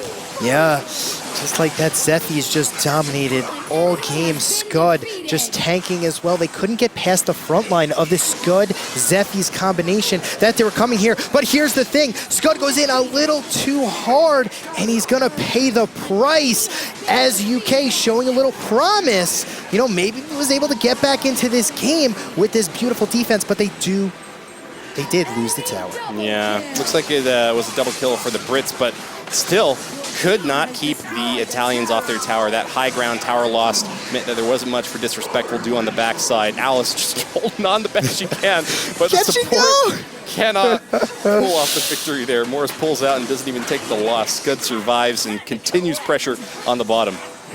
Oh man, he's Finally gonna try to pushed back, live. Yeah. Oh, but Scud, no, run away! No! What's he doing? He went the wrong way. Couldn't pull it out, but he was so far ahead, it didn't really matter at that point. yeah, he's taken out. But UK tried to make the comeback towards the late game. You know, started getting some kills, started getting some picks. You know, started to look a little bit promising. But then the Italians just take care of business. A little bit of life. Zephy stays alive, and then just pressuring the home base. Wiped that clever smile off of Alice's face. Just the final support once again on the defense here. Telanis took a nice kill, and as the core gets assaulted, the Italians gave the Brits an offer they couldn't refuse. Lose your core, lose the game. And then no alternatives. No alternatives. 10,000 gold lead Italy had towards the end. Got the victory. Yeah. And beautifully played in that entire matchup. That's what happens. But you want to know what? We What's got up? another match for you. Sweden versus Germany coming up. Oh, well, let's take a look at that match. Why don't we do that? Yes, indeed. Murad and Violet Band here. The key marksman was removed from play entirely. It looks like Shelby went for Scud. We got a lot of tanky troops here. Crashed as well from Mark. Batman, Telanis, and Illumia over on that lane. And, of course, a nice lineup as well Hakai got his Lubu. It looks like every game he gets his Lubu. Germany, you know, plays it great, but let's take a look at what happened in this matchup. Oh, the Boo Boo? Anywhere without her, yeah. The Boo Boo. Crash getting caught out here in the middle of the map. Ouch. Look at the gold advantage for the Germans so far early on. Over 2,000, and we were just like 2 minutes into the match. Yeah, they definitely dominated. Batman does get taken down, and the Germans just continuing to dominate. Ultimate for Zephy's, as you can clearly see, he was going on a long win streak here. Wiped out Thane, though. The defense not able to hold up this time. Is Crest gonna kill him? Get away! No! He gets taken down. Thane and Joker, we're on the run. Did they live? Thane sacrificed himself, though. He sacrificed himself for the Joker. Yeah. We'll give him the benefit of the doubt there. He was running into the bush. Maybe he thought, they don't see me if I go into the bush. No, I think Oscar Winter's got the same idea, but wiped out by Zephy's again. That spear did so much damage in Chatton. Yes, it did. Germany continuing to, you know, get this gold lead, keep the pressure up. Joker stays alive. Is he going to? No! Scud! Get out of there, Joker, run! Scud survives. And look at this. They all survived. He gets back into the action, though. We will survive. Oh, yes. As long as he knows how to love. And then the pressure into the base completely dominates. How are they going to take down the tower, though? That was their problem. They didn't take down the tower, but it didn't even matter. Look at that wipe at the end of that game. Batman. The Germans circle around. They're like, okay, hold on. Let's pull back for a second. Then one of them is like, wait, no, we just aced them. They're done. They have nobody left. Germany. And stopped the core not long after. Yeah, Germany took the game. Beautifully played. Domination from Zephy's that entire game for Germany. And then match number 2 between these two sides. Murad getting taken out. Violet was removed as well. Once again, back here, we've got looks like a little bit of a mix-up on the heroes. Zephy's still from Darkbreaker, but we got Raz up on top from Hakai.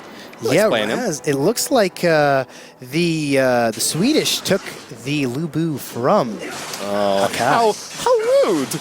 Wiping out poor Royal up on top there, though. Yeah, wiping out. 3-on-1. That could. But hey, Batman, you know, right off the bat, gonna get that kill. Wow! Did Darkbreaker just die? That That has never happened before in the history of Arena of Valor. Memorized. As the Joker gets another kill here. And it looks like it was actually a pretty good performance early from the Swedes. Yeah, the Swedes were definitely putting up a great fight in match number 2, but still down in gold as the Germans, you know, kept that gold lead intact. Sure enough, and pressure on the back end, pushing back into this tower, just out of range, and able to kill a few of the enemy heroes here. That's Germany? What set German apart in the first. They finally got the kill lead. Now they got the big gold lead, and now starts the snowball. Zephy's gonna take down the middle tower, and Batman just caught out. You know, you don't necessarily need to be the best at team fights if you're the best cohesive team as a whole. You don't have to have all 5 of your heroes in one certain spot if you're able to pressure the whole map. Germany certainly did that in the matches we saw earlier today, and in this game it looks like it's similar pickings once again, a wipeout there, and they finally went for the core. What's going on in chat? And they're just gonna end this game with the dive. Nexus dive at the end, doesn't matter. When you're that far ahead, you wipe the team, go for the Nexus, take it down. They're gonna take the 2-0 victory in that matchup. Beautiful, that's what we've been seeing from Germany even last week here live, this week as well so far, and even on the online. Beautifully played by Germany, but you want to know what? We have another one for you. Spain, Sweden also played. Sweden, second matchup of this week. Let's see how they fare. Yes, indeed. And you know, some teams perform better when they're sitting in the comfort of their own home. Some are happy to have the energy of a live event. And Germany seems to be doing dominant in both. We're going to have this next matchup, though. Like you said, Spain and Sweden, though, the team composition is shown on the screen for you all there. Let's see how this thing started off. Spain, the blue in the bottom left. The Swedes up on the right. Got the first, actually, no, they dropped first blood. It was a win there for the Spanish. Spanish, though. Oh, Omar gonna pick up that kill on the top for Spain. And then the crack pull here. Finishes off Lu Bu. He can deal a lot of damage. And even though he's kind of a melee character, the mage does not have a whole lot of health. Wiping out the remainder of the setup on top. Talanis went down fast. Yeah, that he did. Omar gonna try to ult here, trying to get away, but just too much pressure. Gets taken out there. Crush Zuka just jumped in there with no hit points at all. He was going for the sacrifice. Tried to get his team an advantage, but yeah, it didn't play out that way. The Spanish shut it down. As they're going to clean up, and look at this advantage by Spain as they just continue their dominance coming into the main base of Sweden. They just do not have an answer for this. Casual 5v2 when you're right next to the core. Not a good place for Sweden to be in at all. But I think that they do manage to put up a decent fight long enough for the remainder of their team to respawn, come back, and push the Spanish off for one final encounter. Yes, even as they lose another tower. Yeah, the Swedes, though, do survive for a little bit longer in this matchup. Grak trying to get the hook, misses, but they're pressuring the base. The buff's in hand. They're coming in. Can Sweden get this last team fight? No, they unfortunately did not. That wipe comes out from Spain and then just takes care of the rest of the base. Absolutely legendary kill there from Spain, and you can definitely see the advantage of the Baron buff there. Being able to take him down basically meant that that 5-on-5 was only a 1 hero loss for the Spaniards. The triple kill from Violet at the end, wiping out Batman. Dominant performance from Spain in game 1. Yeah, in match 1, you know, Zephy's at the end, went off, got the kills, ended the game. But let's get right into match number 2. That happened between these two countries. And let's contextualize this as well. Sweden had 6 points going into this match. Spain had only 3, so it was really up to Spain to try to tie this thing up with a win here. The first game win pulled off by the Spaniards meant that they were on a good path to victory. And with first blood there from Alice, of all players, the support, getting the first kill. For Spain, yeah, red buff going down. Gonna get easily taken out in his own jungle, though. Ooh. Never what you want to have happen. Spain just starting off this game completely dominant, and there goes Tel, taken down. Wipe them out. Batman coming in from Spain this game, lurking in the shadows and getting plenty of kills early on. The defense at the bottom looks like it's going to be sufficient, and Spain managed to hold on to that tower all the while sieging the top lane. I don't know if you noticed that up there, but Chikitin was getting a little bit of poking and prodding, even while they were holding on to the defense. Sweden went a little too hard on the tower, went way too far, pushed way past the tower, lost pretty much their entire army for it. Spain snowballed out of control and really put the pressure on from that moment on. Last and final attack from Spain as they get a little bit close to the core, decide to pull back though and go for the bottom lane instead.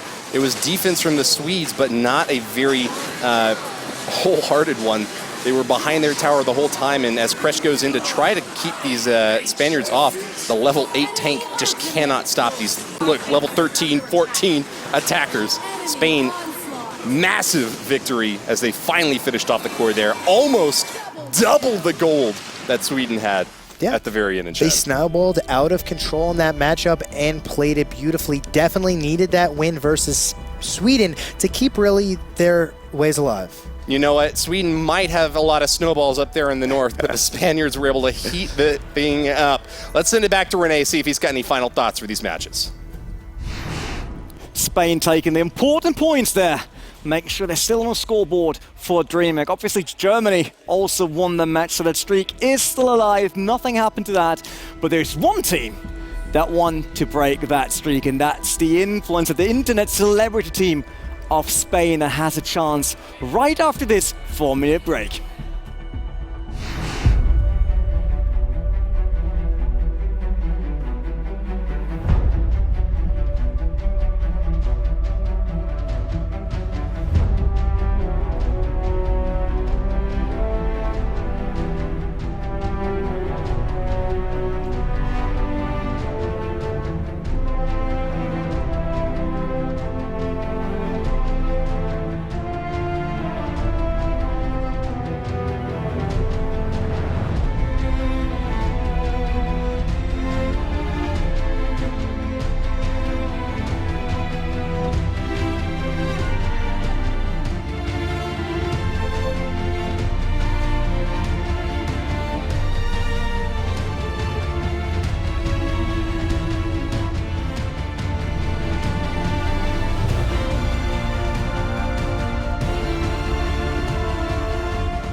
we're back.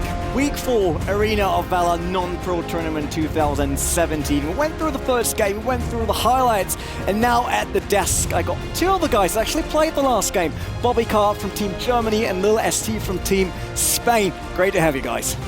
Nice to be here. Really Again. Nice. Again. For Lil ST, you're the first time here. Obviously, that's the first week. So it's the first time for you at my desk, because all of that is mine. Just if you touch it or break it, you have to pay me. But it's all right. First of all, I want to talk about your matches. It just happened 2-0 for Germany. Unfortunately, no points for Spain. But the first game, that looked really strong for you. Yes, it was really close. I think we did really well. Like our mid did some plays, we got some advantage in the really early game.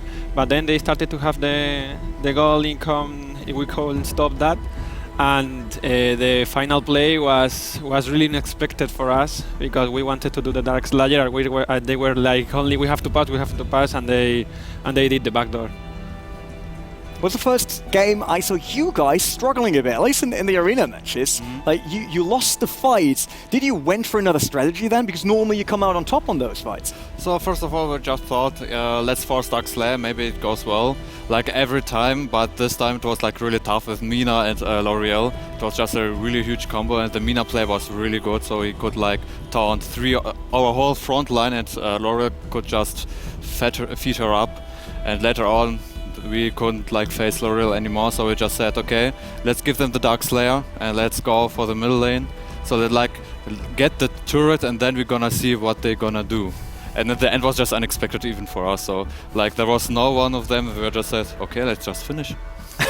Sneaky way to win, and even the Germans were surprised that it actually worked. Game 2, total different story, more like what we saw from you last week. Dominating the matchups, making sure that you got the fights. Once again, Spain not taking a tower in the first 10 minutes. It was really hard for us because our composition was really bad to push.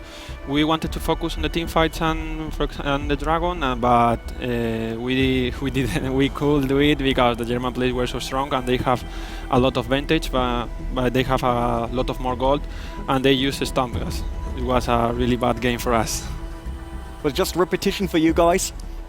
Not at all repetition. Every game is like a different one, so we have like changed things and so on. And the enemies was really tough enemy, so it was like a pleasure to play for us versus them.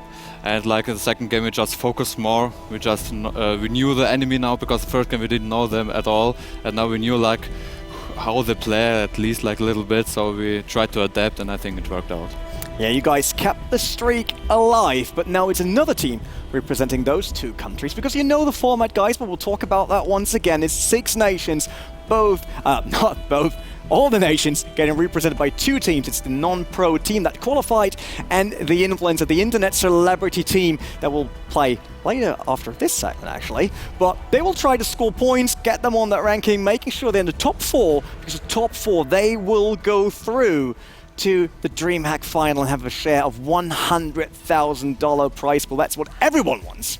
Everyone is on that. And talking about what everyone wants, there's a Twitter pool out there. You should go there and vote, or on Facebook. Make sure to let us know if you think Team Spain or Team Germany will win in our upcoming match of the internet celebrities. If you watched our previous weeks, like 3, 2, 1, you know we do that for quite a while already, then you know the segment that we call Mr. and Mrs. This time we did it a bit differently, because we only did questions about AOV.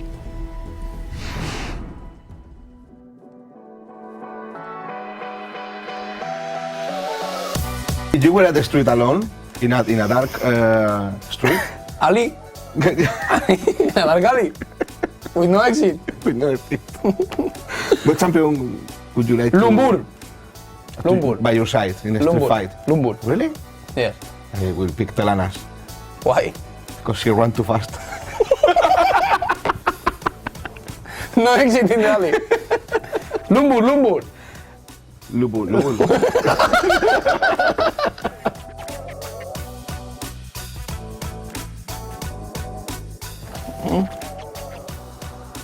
Natalia. Why? I don't know. I don't know. You? I don't know. Natalia then. L'Oreal. L'Oreal. I'll date L'Oreal because she's ugly. I will pick Batman for a dinner because he will pay the bill, sure. Imagine Batman. He's rich. Alfred.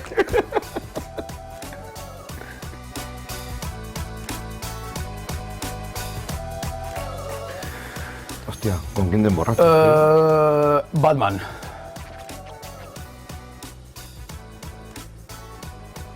I will pick Ginger. Olmar. Olmar? Yeah, Omar. Olmar is a good guy to hang out in high school.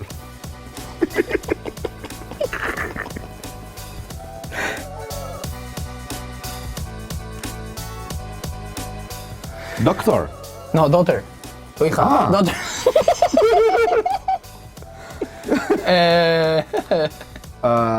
He can say that better. No one.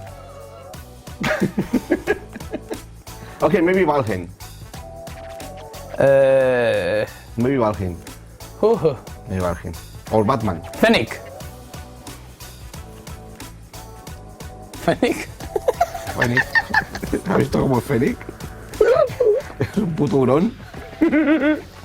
Claro, Fennec. De buen tío. Murad. What? Murad. He's like a ninja. Yeah. Sneaky. Murad. What? Yeah. Really? Yeah.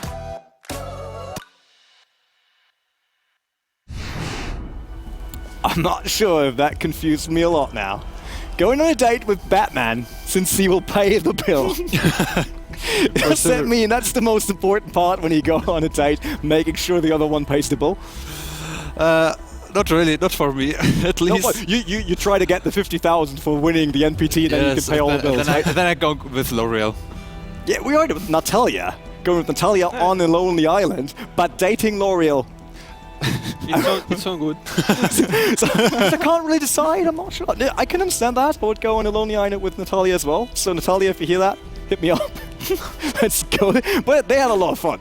They had a lot of fun. This conversation is really weird for me. It is. Why?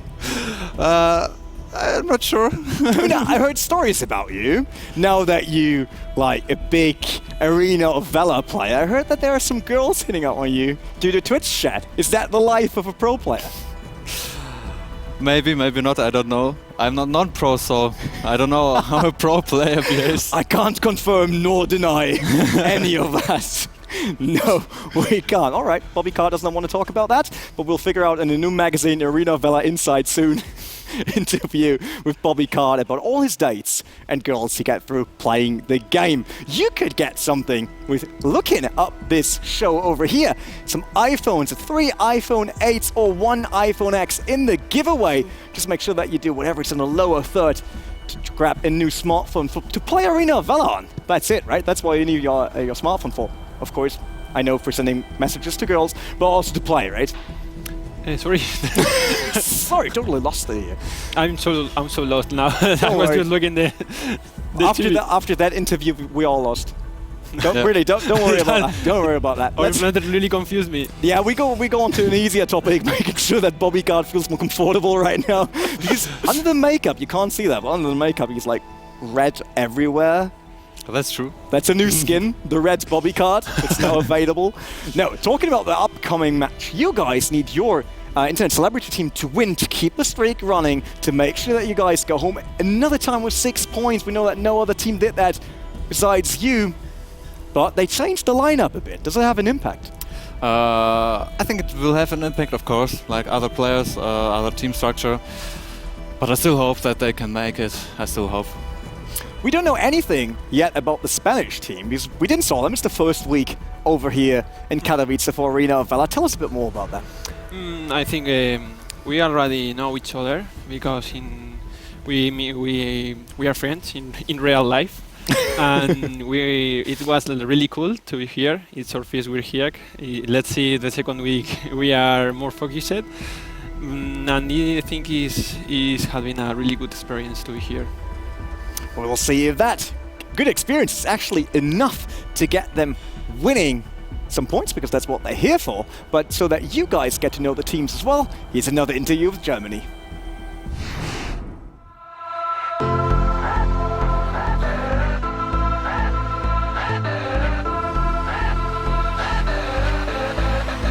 You know, we need to win today.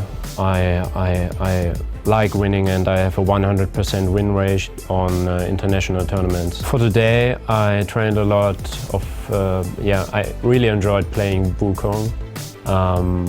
In my match history, there are many storms. It's a great feeling to be in Poland on such a big event, on an international tournament. You know, most people would say the best thing about international tournaments is traveling or meeting people, have a nice time, you know, free lunch and things like that.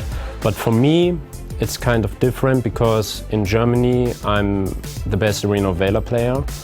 Not only on Batman, I mean overall. So I need new objectives, you could say. That's why I'm here. It's kind of a pressure that my team needs a good performance from me. But you know, right now I'm very confident. I think today it will be easily 2-0 for Germany.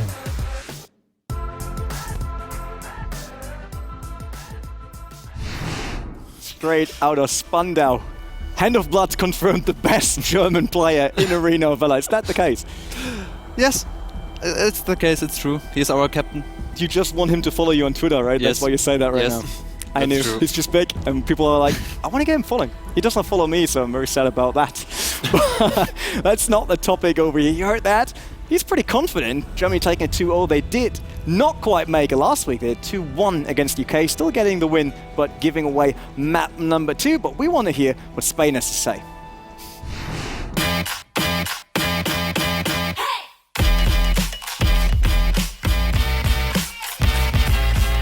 I'm a mobile gaming YouTuber in Spanish, so when Arena of Valor just got released in Europe, I had to try it, and it's really good. It feels really good being in Poland, representing my country. I mean, but at the same time, it's a lot of pressure, because I have to do well and to represent well our country. But I think we can manage to win the Germans. I really enjoy playing Arena of Valor, because for me, everything is new, and every game I learn something. For me, Arena of Valor is the first 5v5 MOBA. As Team Spain captain, I can tell you that we have trained a lot, and we have practiced all together.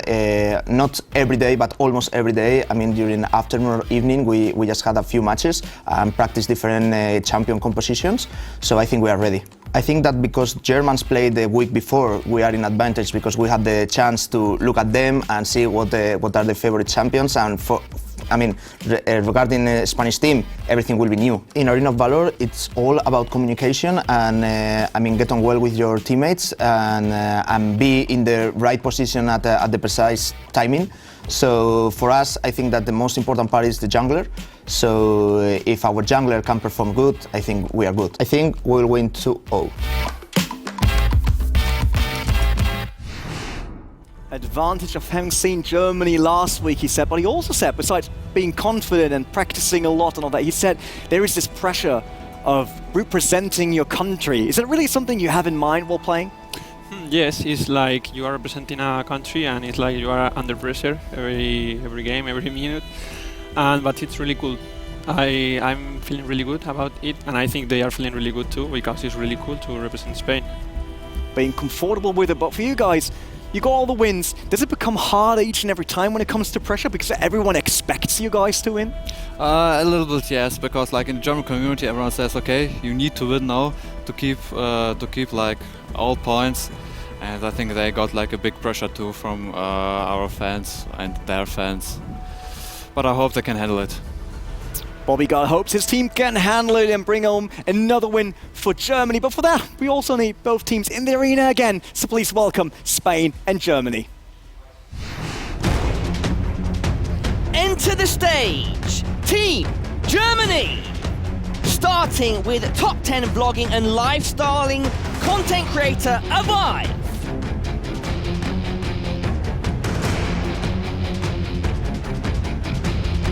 Up next, we have voice actress and content creator Lara Loft.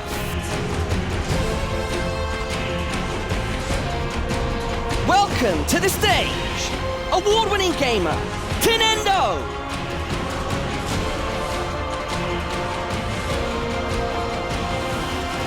Up next, it's the man who goes by the name of Trimax. And then, of course, finally, the self-proclaimed best Arena of Valor player in Germany, it is Hand of Blood!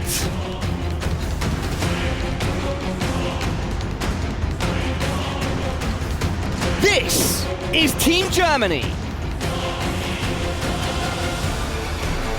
Now, welcome to the stage, Team Spain. Up first, we have the prince of mobile gaming from Spain. It is with Zach.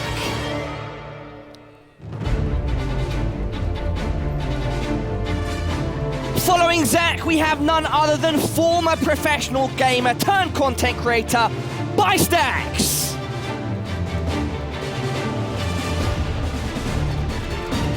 Up third, we cannot forget the veteran of the Spanish content creations scene with the Queen Wave, Sorinia.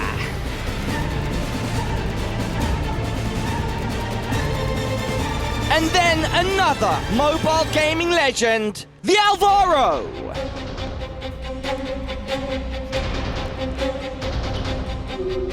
And finally, following up his teammates, it is another veteran who goes by the name of Chinchetto. This, everybody, is Team Spain. Experience on both sides. We know that Hand of Blood on the German side, he has experience with MOBA gaming on a high level, but also on the Spanish side, a lot of people that play a lot of MOBA, playing it in high ranked. Are those two teams really, really close when it comes to skill? I think so, because they have like a lot of experienced players, but we have also like experienced mobile players. I think that's like more important than being experienced on a phone. But I think they're gonna be a really tough enemy. I'm with Bobby. It's like if you have been playing a MOBA, it's like easier to play Arena of Valor, and the mobile device is like a little new for the gamers. It's now having a lot of impact, and I think it's a fact. It's better to better players from Arena of Valor come from other MOBAs. We'll see how this one turns out. Before that, we need predictions. You know that's always that one. So, what is the score at the end of this match? 2-1 for Germany.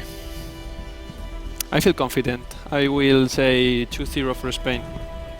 Oh, we are that. I mean, you went for 2-1 after seeing what happened with the UK. And not to forget the United Kingdom of Slogoman, who actually made it happen, that the UK took one map from the German team. And it's a little set 2-0 for Spain. Might happen, might not. We will figure out with Woody and then Shenton. Hopefully it does for Spain's sake. 2-0 prediction again coming from everybody from the Spanish side. Overconfidence? What do you think? We'll only have to see if that confidence is indeed over or not. Hard to believe that Hand of Blood actually has a 100% win rate in international tournaments, but hey, you can't argue with the numbers, can you? I think that the Germans are going to be seeking to get another win today. Will they be able to roll over the Spaniards again? Or is the Alvaro, the captain of the Spanish team, going to be able to force a comeback here? Well, it looks like if they're going to be able to take this victory, the Germans, that is, they are going to be probably finishing in first place, going in to the DreamHack tournament.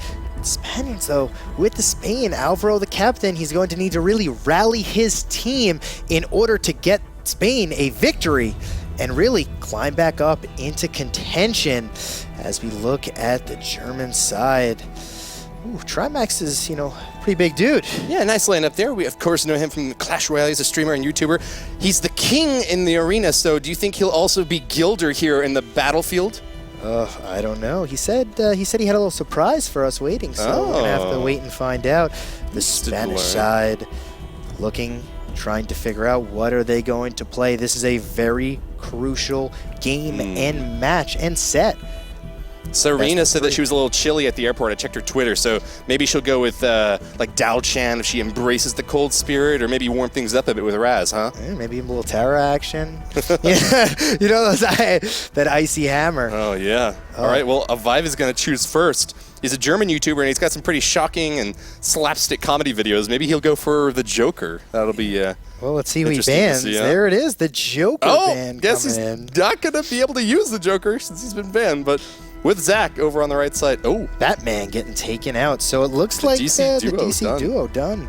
We're going to have to wait for Superman to come out in order for a DC hero to be played here. So, yeah. Avive will choose first with Zach, and Stax will go next. Stax, he likes to play Call of Duty and CSGO, so maybe he'll go with Violet, someone else who can shoot some guns. Maybe, but Grak being picked up here from Avive. Got a nice little pull maybe for the picks for Germany. Crash. Ooh. Hovering over. Intel Honest? He wants to shoot something. I guess it's going to be a bow, though. The marksman over here. Is going to take it out. So Crushed Intel Honest being picked up for the Spanish side. Let's see how the Germans answer. It looks like Yorn is going to be their carry with Chugnar. Interesting call here. All right. DE's Tenendo, I want to make sure I say that right, is a YouTuber, a Blizzard fanboy, and a self-professed idiot. I thought that he might choose Maganga, going for the whole, jester approach here, but... The Maganga? The Maganga, you know what I'm talking about. But no, instead goes with Yorn, the marksman. Over on the other side, though, who we got in chat? We got Butterfly coming out from Sinha, and the Alvaro picking up Omar. Oh, look at that. Natalia. I mean, they'd be left on an island, you know? They may as well pick her up. Yes, indeed. Yeah, Chincheto said over on YouTube that he's a thumbtack in a world of clips. And the other thing he said about himself, that he's got a doctorate in the study of Kuloology. I wasn't sure how to pronounce that, but I looked up the translation, and it made me think that he does indeed like the ladies. Natalia would have been a good pick for him, but he goes with Jannar instead. Yeah, Jannar coming out here as the mage in the middle. Alvaro with Omar here. Oh. And there we go. It's been got to be set. the swipes. Yep.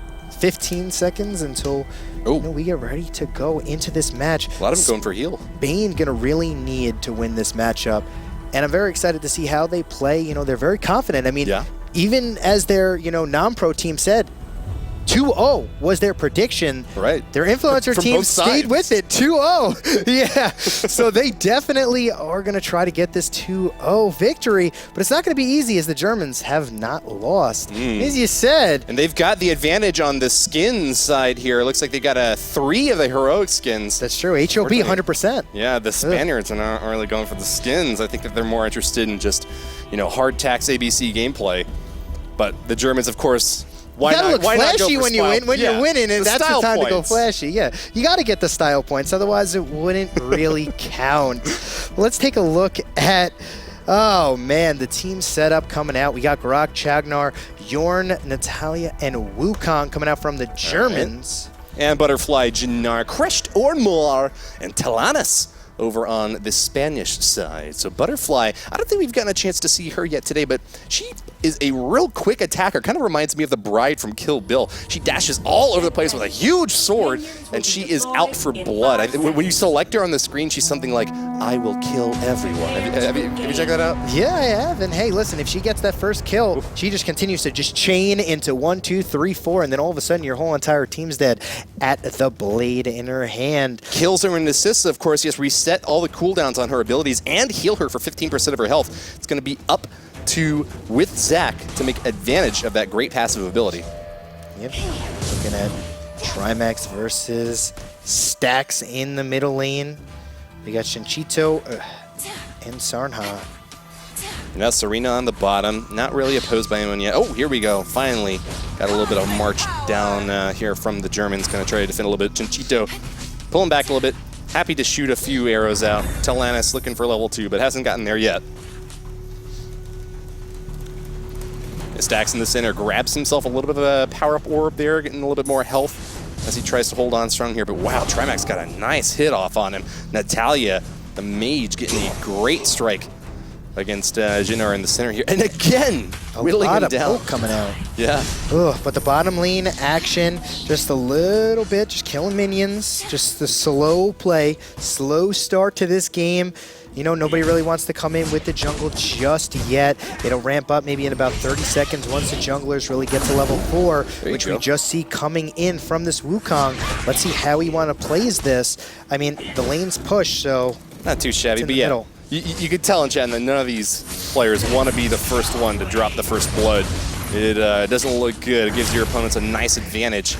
And looks like it's going to be a 3-on-2 in the bottom as the jungler is going to try to make a stab in here. Wukong's coming in. Notices him, but it's going to be a 2-on-1 as there's not a whole lot of support. Finally, the 3 back him up, and there it is. Yorn gets the first blood against Telannis, the archer on the bottom, calling in the power of the sun to wipe out Telannis. Yeah, just too much pressure there. That 3-on-2 Wukong comes in from the back with that red buff, just took out Telannis right off the bat, and that's going to give a huge advantage to the bot lane. Nendo picking up that first kill. Sure will. They had a little bit of a flirt with the Abyssal Dragon there, though, but I don't think they decided to actually commit to the attack. With Zach going to pull back and get a little bit of a golem buff as he moves into the jungle once again. Trimax playing very aggressively up on front. Hardly has taken any damage whatsoever, so I guess it's working out pretty well for him, is applying a lot of pressure, and Stax is yet to be able to turn this thing around and even reach level parity with Trimax. Yeah, he's taking so much poke. Now, if you're going to take that much poke, you kind of got to go back and then, you know, buy and come back into lane. Every time you do that, you can see the level advantage that Trimax has just slowly ticking up. That circle around their number is their experience towards the next level. And as you can see, Trimax a ton more than Stax at this moment. Yes, indeed. And speaking of going back into lane, it looks like Telannis on the bottom is just going to be defending there with Crashed up on the middle here. We've got the jungler trying to stab in here to try to save Trimax. He's in a lot of trouble. He goes down! Wiped out by Jinnar. He sure got the last laugh and finished off by Natalia. Couldn't quite hold on there. Looks like Butterfly got Wukong finished off. Took him down. And chatting, what do we got on the bottom? We got Telannis and Crush just clearing out this minion wave. Telannis activating the ability, longest range when she does that. Even attack towers. Wow. Out of range. The tower will not hit you once that ability is popped from Telannis. Zach just clearing out the jungle. That's right, Eagle Eye. Her ability gives her a little bit more range, damage, and the ability to reduce the movement speed of anyone that she's able to get a hit on. Just sieging that bottom lane, though, not giving up any tower damage. It's a 2-for-2 draw right now. The Spanish a little bit ahead in gold, though. Looks like about 200 total. Yeah, kind of just a slow place game right now. Nobody really wants to make that one mistake to really start a snowball that happens. Ooh. And in Arena of Valor, games are so quick that one little mistake and a snowball could happen at any moment. But it looks like Zach's coming down to try to help out on this bottom side. Do Nendo and Lorelaf know that he is hiding in that bush? Looks like they aren't willing to commit to the attack either way. Trying to initiate here to get a fight going off to take advantage of this 3v2, but not going down just yet. The Spanish managed to get a little bit more gold somehow, some way. They're about 500 ahead right now, and as Chincheto, Serena, and with Zach are pondering whether or not to go for this Abyssal Dragon, it would be a pretty ballsy move this early on, but if they figure that the two bottom lane players from the Germans aren't going to punish, then hey, maybe the three players are going to be able to take this dragon out. Well, they're trying to get it really early, and it looks like they're going to. Wukong spotted on the top side. That's going to allow Spain to easily take out the Abyssal Dragon and take an early gold lead. That's a little bit disappointing for the Germans in the bottom lane. They didn't have a whole lot else to do, but I guess, hey, playing the lane, taking out some creeps, never really a bad idea, unless your opponents are going to get that advantage by being able to take out the Abyssal Dragon. Nice gold and an experience bump for the Spaniards up on top as they start to gain the lead. If not in kills, at least in their economy.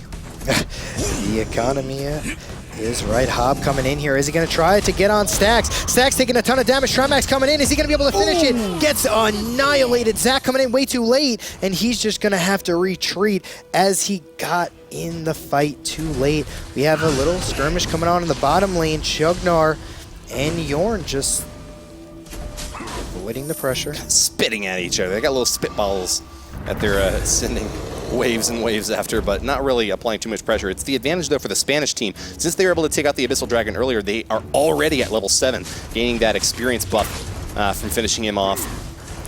I don't know if the Germans are going to be able to take advantage of this kill that they just picked up. They have started to turn around the tide of the gold lead, though. You'll notice that the Spaniards are only ahead by about 100 now, as opposed to the 500-600 that they had before. There's a 4-man push coming on the bottom, but the Spaniards see it move back to their tower. Trimax just wandering around, going to have to go back towards the middle lane as there's nothing to do on the bottom. A shrewd play, and it looks like Hob pulling back once again. Wukong is just going to go back into the jungle, try to get a little bit more golden experience points. In the center lane here, though, Stax helping out once again. He got a nice kill early on, but it looks like he's not really playing very aggressively. He's just waiting for Trimax to come at him.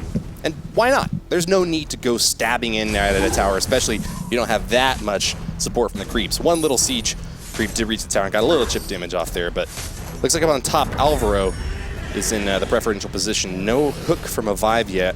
Guess he couldn't see into that bush. Yeah, we got Stax and with Jack just staying in the middle. Both mid laners, coming out here. Spaniard trying to take down Trimax. Trimax gonna have to flicker away just to save his life as Talanis comes in and does a lethal amount of damage. Nearly lethal. Nearly lethal. Almost took nearly it down. lethal. I mean, almost lethal. Against a lesser man that might have taken him out. Trimax pulling back and holding on strong. It's a a tower dive here, trying to get a little bit of damage off, but no, not this time. Talanis pushes it back, gets the kill. Laura Luft still alive, but Chognar could not keep his ally up. No, Chuggin back to his tower, stays alive, but now Talanis is starting to get pretty big, getting a lot of farm, and the Spanish team looking very promising. Gold lead at about 1.1k. Nice Spanish pullback here. They had started to lose the gold lead, but it looks like they're going to go for a stab here. The first tower is going to go down. Finished off in the bottom. The 3 Spaniards stab it in with hardly any defense from Germany. Distracted and pulled back. Chognar could not hold on to that tower all by his lonesome. But it's a counterattack from the Germans in the center. Are they going to be able to take this tower down at Chatton? Maybe. I mean, Trimax just annihilated Jin R, and Stax falls, and so does their tower. But look at this, the Spanish! They got, Wukong. Oh man, that's unfortunate. And Hob, even with that big level advantage, cannot turn around a 4v2 by any means. Butterfly just came in and was like, slice! Slicing and dicing. I think Talanis got the double kill from that one, though. Yeah, and Spain is now going to take the Abyssal Dragon, and they're just going to really start punishing Germany for getting out of position, maybe going a little bit too hard on that middle side tower. You lost 2, not the end of the world, but when you lose 2 heroes, and then you lose an Abyssal Dragon, and then you even lose your mid-side tower from Spain pushing in. Perfect rotations from Spain, really taking advantage of that dominance in the middle lane. Trimax and Hob now getting back into the action, but as they reawaken, they've already lost 2 towers. It's a relative dead heat for these teams right now. Spain ahead just a little bit in gold, but the kills and the tower score is just about even. It's really going to be a mid-game, maybe even a late-game fight to see who's going to take a decisive lead. Look at this, playing the bush, Spain hoping that Wukong or somebody comes out and just gets annihilated. But it looks like they're just going to be wasting time as Germany just climbing back up into the gold, deficit that they had. And Spain's sitting in this bush. They need somebody. No. Trimax. He's getting awfully close. This time, though. Very clever defensive play, avoiding that big clump of all 5 players from the Spanish team. They're going to make a stab in here. Are they going for Yorn? What are they trying to do? Are they going to force a team fight? Looks like these 3 players are cut off, but they've got a defensive tower that they can walk back to up on top. Germany in a pretty strong defensive edge here, but the Spanish commit nonetheless. Yeah, Grok with that ultimate. Crush still alive with the ultimate, and the Spain destroying. Tenendo goes down as well, and Spain completely dominates 4-1 on that exchange, and they get out alive. How much time they wasted in the middle, completely irrelevant. Now that they picked up that 4-1 exchange on the top side, and they're going for the Dark Slayer. Is Alvaro gonna save his life? He's got to just pull back, yeah. Defensive advantage? What defensive advantage? The Germans could not leverage those towers to be able to take out the Spaniards, and it looks like with the near ace, the 4-hero kill, The Spaniards are going for the Dark Slayer, but they're getting pulverized. Looks like none of them will die, but it's getting awfully close there. Starting to recall back to get a little bit more hit points now. Yeah, 2.3k gold lead now, and with the Dark Slayer buff, if Spain can just force another team fight, get the advantage, get another 4-1, or maybe even a clean sweep, they'll be looking really, really good to take game number 1. But we have Hob trying to get this Abyssal Dragon. Just when you're this far down at this point and the Dark Slayer buff is on your, enemy team, you can't really, force anything. That Abyssal Dragon, the moment he saw Tellanis, he was like, I'm out. I'm getting back. All right, so of course Hob is out of blood. He's going for a stab over here with the Abyssal Dragon, but he's getting caught with Zack and Chichetto in the center here. And the hand pushing of him blood away will and fall. finishes him off. Oh, Wukong going to take the death here. Oh no, another wipeout. The Spaniards are going to do it again. An onslaught from Butterfly as 2 more Germans fall. Trimax trying to save the mid's tower. That's going to fall. As stacks Alvaro. Serena trying to push down. Not yeah, the really 3 of them just kind of held off at the bridge. It's a smart move. You don't want to push directly into a mage. Trimax can deal a lot of damage, but looks like they're going to go for it nonetheless. Trimax unsupported, sends a lot of damage and nukes Serena, but can't quite finish her off. The Alvaro goes down though. Nice execution by the tower there, and it will stay standing. Yeah, Zack trying to come in here. She's going to try to get the kill on Trimax. Trimax trying to survive with his life flickers, but still gets taken down. Ah, no. And Wukong falls as well. Tellanis trying to survive. Oh, finally a shutdown for Tellanis. She gets sent back, and it looks like it's a 3v3 right now. Germany in a relatively okay defensive position here, but Spain overall in this game has been doing just a little bit better. They're ahead by 1 tower, ahead by 1 dragon. Or no, it's 2 dragons, excuse me. They're ahead by the Dark Slayer, and what is that, about a 3,000 or 4,000 gold lead? Yeah, it's about a 3,200, 3,300 gold lead for the Spanish side. And they're just sitting in Germany's jungle, hoping they want to take a fight. They want to take a fight. Bring it on. Bring it. Zack what you got, going right? to clear out minions on the top side, and it looks like Spain is going to now work on the top side towers. Went in for a little bit of a cheeky push. If you set up your control settings in a certain way, you can actually have it target specifically on those towers. Otherwise, the auto attack will go directly to the creeps or the heroes that are nearby. Looks like they'll take out the tower anyways, and with the pushback from Kresh, sending that tidal wave in, it looks like the team fight has been abandoned by the Germans on bottom. Is Kresh going to really try to force this fight? Ooh, no, he wisely backs up. This could be the fight that Germany needs to get right back into this game, though. Omar coming on. Oh, wow, as Trimax takes down Jannar, and look at that, Germany, just like that, Spain makes one mistake, Hand of Blood still going in, gonna get taken out. Punish Chichetto, yeah, pull him in there. Nice hook from a 5. The grackle. The grackle. The grapple from the grack. I call it the grackle. The grapple, the grappling hook. No, it's the grackle now, because he's the grackle. I got the joke. You with me? I got the joke. Oh, man.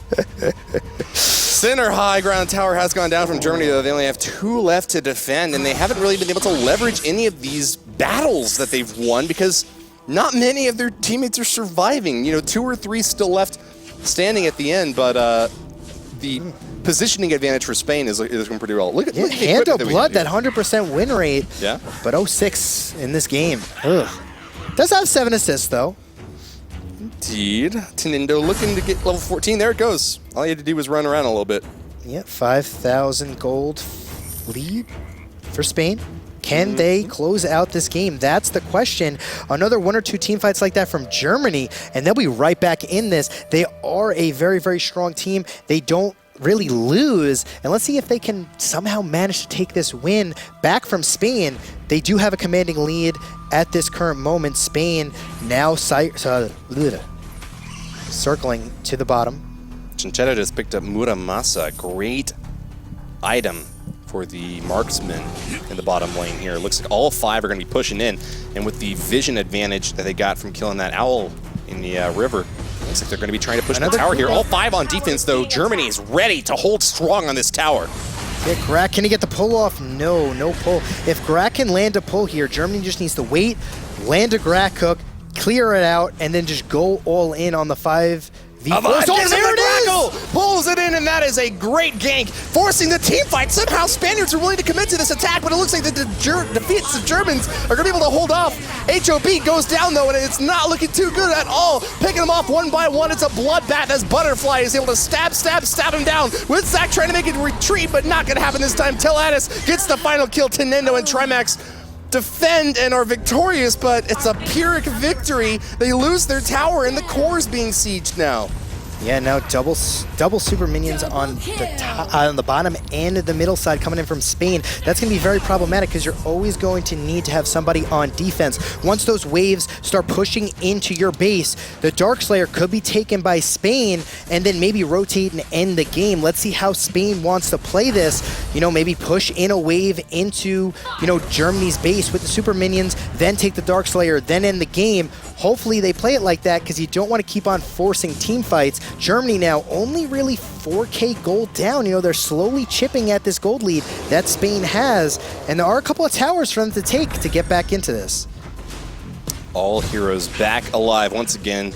Gonna go return to the jungles and get a little bit more of that gold they love so much. But it looks like nearly all of the Germans have reached max level of 5 and Laura Loft just right behind. The Spaniards have all maxed out. They're at the Spirit Sentinel now, just kind of patiently waiting here. They'll take it down and might even continue onto the Darkslayer if they think they've got a good position here, but hiding in the shadows, the Deutschland team is nearby with an eye on the Darkslayer. And Blood Zach runs out quick, and he's going to make a stab here over with Zach. Oh, there's the Crack Hook, and he's going to ultimate. The ult comes in from Crack. He can't really go into him at that moment in time. Trimax going to ult to the disengage, and Germany is running away. They do not want to take this fight at this current moment. Grack needs to get a pull on the Teleanis and then blow her up. That is Germany's best chance to really be able to win this game. And look at this, Spain taking the Darkslayer, and they're going to be able to get it uncontested. This is a huge give, and right now with Spain and the Darkslayer buff, they could push in and end this game, especially how there's no towers in the mid or the bottom lanes. He's the Darkslayer, but this time he has been slain. The center lane defense for Germany not looking too strong at all. The Spanish could also go into the bottom if they prefer. There's no tower there either. The team fight's about to start. Hand of Blood, get back, man. Be careful. The Monkey King having a little bit of difficulty here. Takes one shot from Chinchetto out back, and it's going to be the team fight of the century in chat. And what's happening? Oh no, Crush is going to pop his ultimate. Here it comes. Is Grack going to get...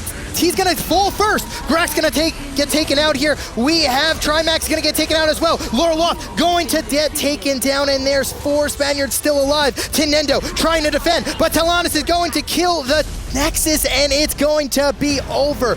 Unfortunate, Grack pulled the Crush in. Crush was sitting there, ultimated in front of their entire team, and when you pull in a tank as Grack, when the enemy team already has the Darkslayer buff, already has the advantage, that is the one thing you do not want to do. The tank wants to be in the middle of the team fight, wants to take the damage, and that's exactly what Spain got.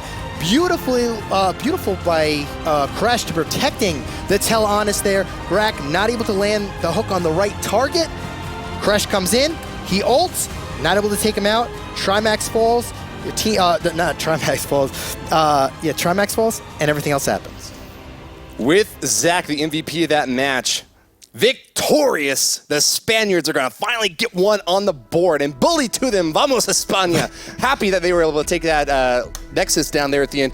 We saw Teleanis trying to get a few shots on the back, and Jorn finally defending with all of his might, but out of options as a huge Spanish force comes crushing down on him.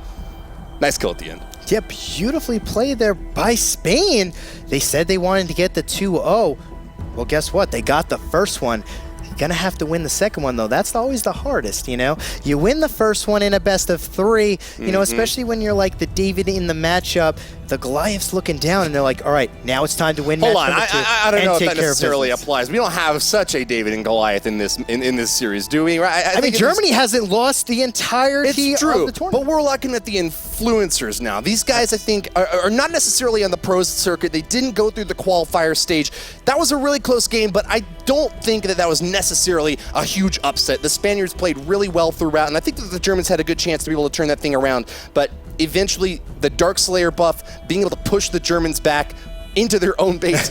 They once again were just forced to play defense the whole time, and that's not a good position to be in a team fight where you're at a disadvantage because of the Dark Slayer buff. All 5 of the opposing heroes are really well coordinated. You saw them hiding out in the bushes together. You know that they're all just like waiting there, sneaking along, right? Yeah, their practice that they've been saying all week long, just together, all playing together as a team. Definitely showed there, got the Dark Slayer buff, rotated all together, and were able to take that game. But let's have, I think Renee wants to... It's the first of the best of 3. Yeah. Let's send it back to the main desk. Sometimes you want to grab a win, but get the tank instead. 1-0 for Spain, taking the first map here against Germany. Wow, I watched it, I saw the grab, still, they were looking good, but then bringing in the tank right next to the core, that was a bit too much. But we should go back to the early game. What happened before, we saw it was first blood for Germany. Telenas died on the Spanish side once to Nendo picking up that kill, but then your team just answered with a double kill in mid. I think Spain did a really good play with Drake, but the first blood was it was Wukong. That crit from Wukong really hard. But I think they did really well. They stayed focused and then they handled the game. Seems like it was a bit different than what we saw on the non-pro teams, because it was Spain taking the objectives and also taking the first tower. What went wrong on the German side there? So I think it was just the rotation of the decision making. So after the first kill, they should have done like a little bit more and like play a little bit safer on the mid lane. But then they gave like Butterfly 2 kills. I think it wasn't even that important in my eyes. But then Spain got like the Dragon, a turret, and then they just went for team fights because they had the gold lead after the turret and the Dragon, and then they just rushed Darkslayer 2 times and finished this game. I actually thought there was one moment when the first big team fight won by Spain, I thought, oh, they were just snowballing this to the win. And then there was this silly team fight bringing Germany back where they got totally wiped out on the Spanish side. Why did they not grab on that and bring the German team back into the game afterwards? I think they were just unsure what to do. I think simply that, and they had also like to defend a little bit their base, because I think there was like lanes pushing with minions. But I think it was just they weren't sure what to do and just a little bit not confident enough, I would say. I think if German needs a lot more of CC, because Spanish composition was really good for team fight, and it's what they could need them, because Crest, Ulti, and Butterfly doing her job, that is only killing people. It was a really powerful combo that Germany needed to stop, and they need to plan better picks, I think.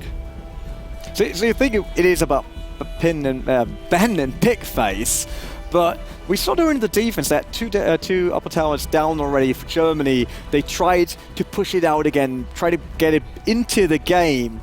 Was there any chance they could stop the Dark Slayer that was done by the Spanish team? I think they had a chance after Natalia ulted like half of the team. Like I think 1 or 2 people had half HP. So I think it was like a really good chance, like to engage again, or at least watch out and be sure that they don't take the Dark Slayer. But then they just went back to the base and defended against the minions. They thought it was like maybe more important, but then in the end they lost the game. We just saw that player once again, Serena getting pulled into the core. Not really the best grab, like you want to go for something more squishy, maybe get Telenas, and that was the one hero you don't want to bring closer to your core, especially if you fear the team fight. We see the statistics here with Zach. He also got the double kill early on. He's MVP on the side of Spain. We see Hand of Blood struggling a bit, 2-8-10. Hopefully they play Bullet for my Valentine on his, you know, near to his grave maybe. That was a bit unfortunate because, let's be honest, this is a team game. There was not much he could do to really pull his team to the win, to carry them.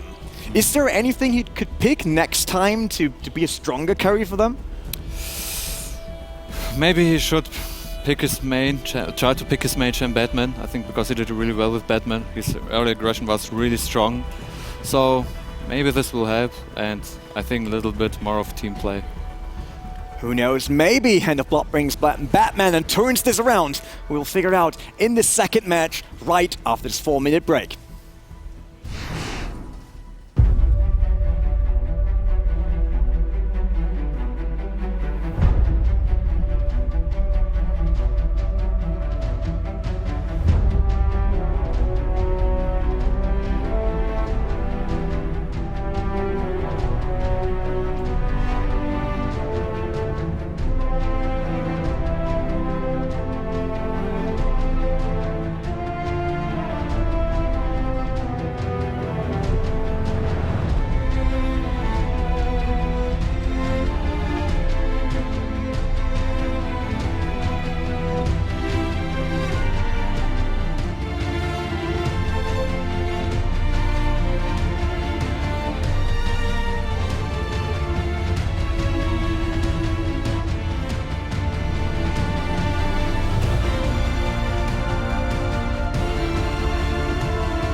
Welcome back to what might be the end of the German streak. Week number 4 Arena Valor non-pro tournament. We just saw Spain taking round 1 in the internet celebrity match. We talked a bit about already like what they could pick. You said Batman for Hand of Blood. Is there anything else in the team composition that should change? I think Spain it's a really good composition, and I think they need a lot that rest, for example. And I think if they play the way they have played the first game, they had it. So I think Germany should pick the Crashed away, because Crashed is really a strong champion, and as we see, Spain can handle Crashed. So, and of course I need like a little bit more mobile champions on the mid lane, I would say. Not Natalia, because Natalia is very vulnerable to especially Butterfly. So I think they're gonna do the right choices this time. During warm-up, I heard the German team talking to Lara because she's new to the lineup, she wasn't here last week, and they actually tried to show her Crashed because that's what they wanted to pick, and Spain took it away, so you said that already, they might be able to pick it round 2, but what could they ban to make sure that Spain's not taking map 2? It's a difficult question, because I think those aren't the only picks Spain can play. So, but I think they struggled a little bit with Butterfly in the early game, so they may ban Butterfly, but I think it's not like it. I think it's not the strongest one in Spain. I think they got more. What's the strongest hero on your team? What should Team Germany ban? I think Butterfly, like Bobby said, did them a lot of damage, and it's a tanky hero that you can't focus. So she was like doing damage, and lowing the team, and I think it will be a really good ban. Enough from us here at the analyst desk, because speaking about picks and ban, that's something for Woody and Enchanted. Thank you, Renee. Interesting. The influencers, they were kind of telling, what to ban versus their team. The influencer team. Would you have done that? Woody? No, man, I hold that you? close to my chest. I'm not going to share secrets with anyone. You never know if those sneaky Spaniards are out there listening, or if the Germans have got their spy satellites locked onto the Arena of Valor location here. It's a good thing that they only know we're in Katowice. I don't think that they know exactly where we are in Chatton. Well, they know to ban Butterfly, that's for sure. Yes, indeed. With Zach was absolutely dominant with Butterfly yesterday. With Zach with Butterfly. That's a good one. It's like with Zach with Butterfly. Yeah, see, you saw what I did there. He was the MVP of the match, though. I mean, that guy's gotta save for something. Definitely took care of it, Assassin. Just continue. But let's get right into game number 2. Spain taking match 1 of this best of 3. Batman is going to be banned from Spain. And the Germans, are they going to ban Butterfly? Yep. They are. Butterfly getting taken off the board. Lock it in. That means that the Joker will be available in this game. Wasn't there last time, but the Batman, once again, is going to be out of commission. The streets of Gotham are going to be running rampant with all sorts of nasty villains. We've got, from with Zach this time, Crashed, the big heavy tank. Yeah, huge pickup last game as well, showed dominance. And looks like we have Grak and Chognar, yeah, providing that little bit of support the choo-choo train. on the back. The choo-choo train, Chognar. On the other side, we got Jinnar. That's good.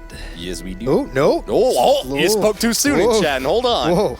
Was going to go for Zephyrs. He was amazing in the prior matches that we saw between the pro team. And yeah, it looks like Serena will go for taking out the stabby man. We have Mr. Yorn Stabby, and possibly Natalia getting locked in.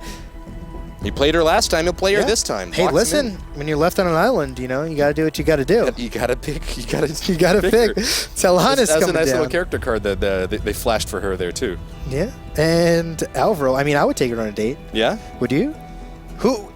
Who's your hero that you love? I'm very happy. I've got a girlfriend already in chatting, but I know you. That's not an answer that anybody wants to hear.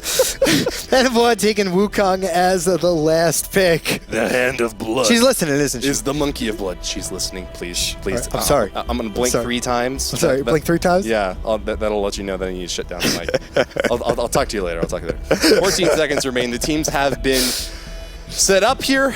Looks like we got Telanis, of course, coming in from the Chinchito player on the bottom. He's going to be shooting away with his favorite Dark Lady once again. She looks sort of like a night elf. Yeah, a very tanky team. The ageless one, right? Yes, that is true. Very, very tanky team from the Spanish side. The Germans, though, as well. You got the Chognar, you got the Grak, and the Wukong. So it's going to be a lot of frontline action. A lot of protection of the Yorn, of the Natalia, and of the Telanis. It's going to be very interesting to see which carry really goes off in this matchup to really shut down the tanks. You're going to need a lot of armor shred. But let's take a look at what the Spanish side has. We have Zephyrs, Jinnar, Crashed, Arthur, and Telanis. Yes, indeed. And then over on the German side, Grak, Chaugnar, the two big heavy bodies in front of Yorn, Marksman in the back, Natalia the Mage in the center with Trimax, and Wukong the Monkey King to round things out. Well, let's see if Spain can get that 2-0 victory, which is what they predicted before the game, or can Germany strike back and bring it to game number 3? That is yet to be decided as minions start coming out. We're getting right into game number 2.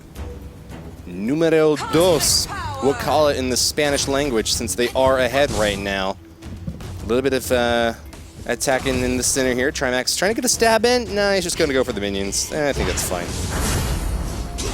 Looks like Trimax going to take quicker level 2 with both players. Kind of just feeling to get a feel out. You know, kind of having the same matchup as we had in game number 1 where Trimax was able to put a lot of pressure on him, but the key moment that happened in that game was the middle lane overcommitment. Once they got the kill, 4 rotated on the Spanish side to take out Trimax and the jungler, and then push, you know, got the Abyssal Dragon, got the middle tower, and really punish them. That's probably not going to happen in this game. Let's see if they can learn from their mistakes in game number 1. Trimax once again getting a lot of poke damage off on Jinnar. I like the pick here as well from Alvaro. His hero, Arthur, is actually going to be, you know, Catacombs Arthur. He's got the limited edition skin. Oh, he does. Here, as we return to the jungles. I wouldn't expect anything less from Alvaro. Oh, no, of course not. Nothing but the best. Nothing but the best. Well, they're going with some skins this time. Stabbing him down with Zach. Making a good play there. You know, he's affiliated with the Alvaro. They're both on Team Queso. Alvaro, the CEO, and with Zach, the business development manager of the team. Cheesy duo. Didn't need to use cheese strategies in this game to get the win. But he's hiding right now. Ooh, right next to Laura Loft. Goes in for his few stabs. Can he finish her off? Oh, with Zach, that ultimate coming out from being the only level 4 in that skirmish just was not enough, as Laura Loft was able to get away. But first blood coming down as Jinnar falls in the mid lane. Nice stab. Wukong finishes him off. The Monkey King from the Hand of Blood takes blood first. Of course, you'd expect that. There you go. Blood, right? You got it, right? He hands out the blood.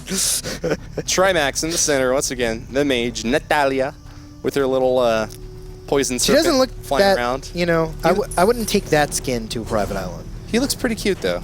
The little serpent guy that's flying around Natalia. You know what I'm talking about? The little... Crush? Guy up top. Uh-huh. Ooh, Crush getting crushed, though. Center. Pulling back. Got a lot of damage off against Laura Loft, but they weren't really willing to attack there with the creeps going down the lane. Look at that with Zach trying to push it away. Hand of blood, and Trimax going to try to push down Alvaro. Is Alvaro going to get taken out? The heal comes out, and Alvaro survives. Heavy damage coming in from Trimax, but not yet enough to be able to finish him off. And it's going to be a 2v3. The Germans are on the run as they pull back into the bushes, trying to defend here. It looks like Spain thought that they were going to get away and stop pressuring here, and that is going to be a kill for the Germans, turning that thing around. It's a 2-0 kill score right now. Well, here it is. Stacks, no, just gets a little bit too much overcommitment and is going to fall. Oop, Hand of Blood gonna come in here with the Wukong with Zach on Zephy's. Is he gonna be able to get away? No! Wukong clobbers him down. Wukong, the king. The Monkey Hand King. of Blood gets the second kill for his side. And the Germans were looking strong in the early game. Might be able to turn this thing around and put it into a tiebreaker match. Yeah, that's true. Germany already getting about a 1.4k gold lead in this matchup. 4 kills to 0 of the Spanish side. Ooh, 0, very European of you, Chad. Yeah, that's what I do. Appreciate that. Look at, Grok missing the ultimate whiffing, trying to just catch Arthur, you know, taking one step up too close. Would have got pulled in from the Grok ultimate. Tenendo taking a ton of damage here on the bottom side. Telanis and Kresh applying a lot of pressure. Looks like pushing there, but yeah, not really getting a whole lot off. It looks like Laura Loft still kind of babysitting for Tenendo in the back. Not a whole lot of hit points on him, and she'll need to make sure that he stays nice and healthy to be able to dish out the big damage that she expects from her ADC. Yeah, with Zach trying to come in here. They might tower dive here. With Zach, might ultimate in Might do a 1 ultimate. He covers Hold a on. lot of ground. Again, and oh no. though? They've already done that once. Fool me once. Well, Shame Tenendo's on you. about Fool to me twice. die. Shame on me. It's going to happen. Oh no, Wizak misses the ultimate! He misses the ultimate as Crush tries to come in, and unfortunate circumstances. Ultimate He ultimated the minion, though. I know. The minion felt the pain. Not the hero, though. Maybe next time. Maybe next time, Spain. Oh, that was what they needed, though. They needed that clear. They needed that tower on the bottom side to really get back in this gold, deficit that they have. They have a little bit of a hole coming out, 1.7K. It's a race, but they're not winning. Lots of gold stacking up in the German coffers. Hand of Blood just hanging out here. He's going to go invisible. Is he going to come out? Oh. There's Stacks. He's going to go down. Trimax. Wow. Is he going to ult? Oh, wow. Oh, wait. They're just super heavy. I think they kind of just like BM'd him a little bit right there, being like, "You're dead. You're not going anywhere." He was frozen in stasis. There wasn't anything that he could do. Falls. Yeah. Oh man, unfortunate from Stacks. Stacks tried to do whatever he could. But he got stacked. Trimax didn't even ult when he was in that stasis either. He could have, ulted the moment he came out, would have just taken the beam, but yeah, he knew he was dead. Yeah, it was finished off. The Alvaro is still hiding in the bushes. He's going to move out, though. Arthur moving in strong. Ooh, Wizak misses another ultimate. Yeah. He's got to fix his, sweaty palms. Oh, man. That's it? It might be. He's got melted cheese all over him. Oh, well, Spain is going to try to take this Abyssal Dragon. Hand of Blood, is he going to go in for the steal? They got Tenendo and Laura left here as well. Who's going to get this Abyssal Dragon? Is Hand of Blood going to come in? That he is. Abyssal Dragon getting really low. Boom! Zephy is with Zach going to clear it out. Tenendo taking a ton of damage, but going to peel back. Here comes Crush coming in. Laura Loft going to get... No! Taken down. Hand of Blood still alive, though. Crushing this bottom lane. 2 defenders left, but it looks like the Spaniards weren't really willing to commit, and this 2v2 is not shaping out too well for them. Tower stands up. It looks like a little bit more stabbing over there on the right side. Gives them a little bit more damage on the tower. That could have been a lot worse for Germany. 100% worse, but Hand of Blood lives with a little bit of health. Trimax picks up a kill on the back end and makes that into a 2v2, 2 for 2. I don't know if you noticed this or not. Germany actually just got the first tower. Grax sieging in the top lane, uncontested, just managed to break through and tore it down. Yeah, they didn't need him for that fight, and look at that, he's continuing to push. They're going to lose this entire minion wave now to this tower as Grax continues the assault. Going to take down this tower. Is he going to continue to finish it off? Siege minion does. Oh, wow, the double down siege minion. Grax. That is what Germany needed.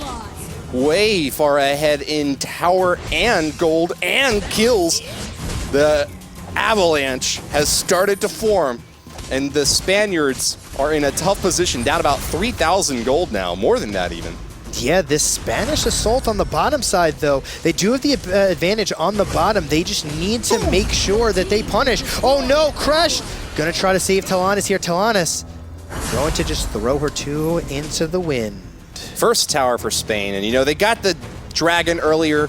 Nice little bit of gold and experience catch-up, but not anything compared to what the Germans got in the top lane. Alvaro having a little bit of trouble, though. Onslaught as Natalia murders him. Death Beam staring right into Jinnar, but Trimax blinks out, and it looks like he'll be able to hold on. Yeah, Hand of Blood gonna fall as well to Jinnar. Ooh, Tenendo surviving with a little bit of HP at the end. Cinchetto pulling back, too. The Etos are able to survive here, going back into the jungle for a little bit more golden XP. Cinchetto got a little bit distracted, though. I think he was shooting at 2 different jungle units at the same time. Yeah, he was getting distracted by Trimax. He was staring at him. Just kept staring. A doctorate in kulology made him a little bit more attracted to other Well, he was in the back on the entire battlefield. He definitely... Oh, Zach's going in. Ultimate's one's away, though. Just sneaks out. It goes in and it goes out. Just in and out. Quick. Like a thief in the night. In and out. At least it wasn't... Never mind. Make a burger joke. We're not, You going for in and out? I was going to go... No. Okay. Well, it would not be a good fight if with Zach were to emerge from the bushes here. 3 Germans here. He'd have to get a lot of splash damage in a very short amount of time. Wisely waits for a better inroad here. And a Blood going for the Abyssal Dragon, though. An aggressive play, and it looks like Germany's going to be able to get away with it. The first Dragon on their side, uncontested. from the Spaniards. Yeah, no, but they are going to take the middle side lane. Are they going to force a fight as well? Trimax is kind of caught out here. Is Withdraw going to go in? He's going to hold on to Trimax, but Trimax, the ult from Trimax does a ton of damage as this huge assault from Spain comes in, and Germany is falling.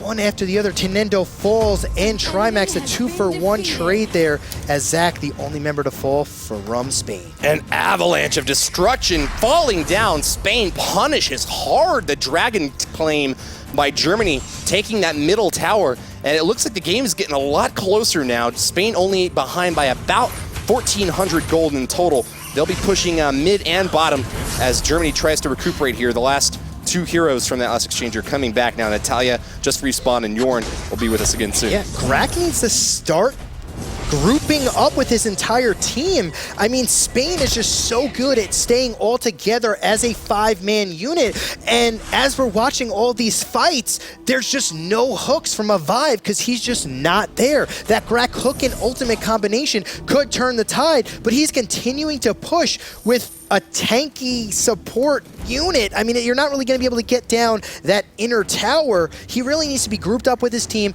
get the picks, and start a huge push. Hopefully it doesn't end like last game where he hooks, the wrong target. He's going to need to not hook Crushed again. Avoid hooking the tank if at all possible. Take the support or the ADC in the very back to be able to gut your opponent's team. And I'm starting to think that Spain actually took some lessons from their non-pro team. The fact that they've been doing so well in these team battles indicates that they really know their stuff. All 5 players from Germany grouped up in this little bush here. It looks like the Spaniards, though, are going north. They're up to the top lane now. Yeah, that's a full life tower. Actually, look at this. I mean, if you just look at the middle and bottom side for Spain, I mean, they got all of their towers alive. Hand of Blood goes for a gank against Ginchetto, but guess what? Is There's Grak a lot gonna of troops in ultimate? the way. Grak's gonna ultimate in, and that's gonna be a huge pull as Trimax ults as well in the backline. Here comes Crush. He's coming out. Is Trimax gonna fall? Yes, he gets taken out by Zephy's. Alvaro lives, but Hand of Blood's coming for blood. Alvaro gonna fall to the Wukong. The Monkey King clears out the Prince. Yes. It's the Prince. He's the Prince who pulled the sword from the stone, right? Yeah. Looks like that was a 3-kill for the German side, only lost 1 of their own. And they're going for the Darkslayer now, and Chatton pressing this advantage and trying to turn this game into a win so that they can tie it up with Spain overall in the best of 3 match. Yeah, Spain is now going to be into total defensive turtle mode. They're only down by like 2k gold, but the problem is they have a lot of towers in the middle and bot side of the map. I expect the Germans to quickly take the mid, rotate down to the bottom, and you can't really fight them with the Darkslayer buff being so strong, especially 13 minutes into the game. Certainly not wanting to do that at all. They're just going to stay back in their own jungle, get a little bit of experience, a little bit of gold on their side, while the Germans kind of figure out what they want to do. They're fanning out, though. Looks like Grak going up to the top lane might be getting a little bit of a jungle of his own, while in the mid to bottom here, Hand of Blood is going to be making his way back to the Abyssal Dragon. This would be a nice time to take it. If the Spaniards try to go in there for the punish, the team fight would almost certainly go on the German side. Unless they can't stick together, it looks like Natalia and Grak are nowhere to be found. This might be a 5v3 in the Spaniards' favor. Oh no, Germany is caught out. Tenendo gonna fall. Laura Loft is going to, she's running, chugging away. Crush continuing to chase. Stack's not gonna be enough. The Abyssal Dragon by Hob, look at this. Oh, thank goodness, at least he got the Dragon. Not a good exchange at all for Germany. Paying attention to the Dragon, though, got them a little bit of gold and denied that experience for the Spaniards, who are still trying to level up. They turned that all the way around with that Abyssal Dragon. Completely turned looking at that, it looked bad. 5 versus 3. No way the Germans can get out of that. Only losing 1 and taking an Abyssal Dragon. I would say that's a pretty good trade, wouldn't you?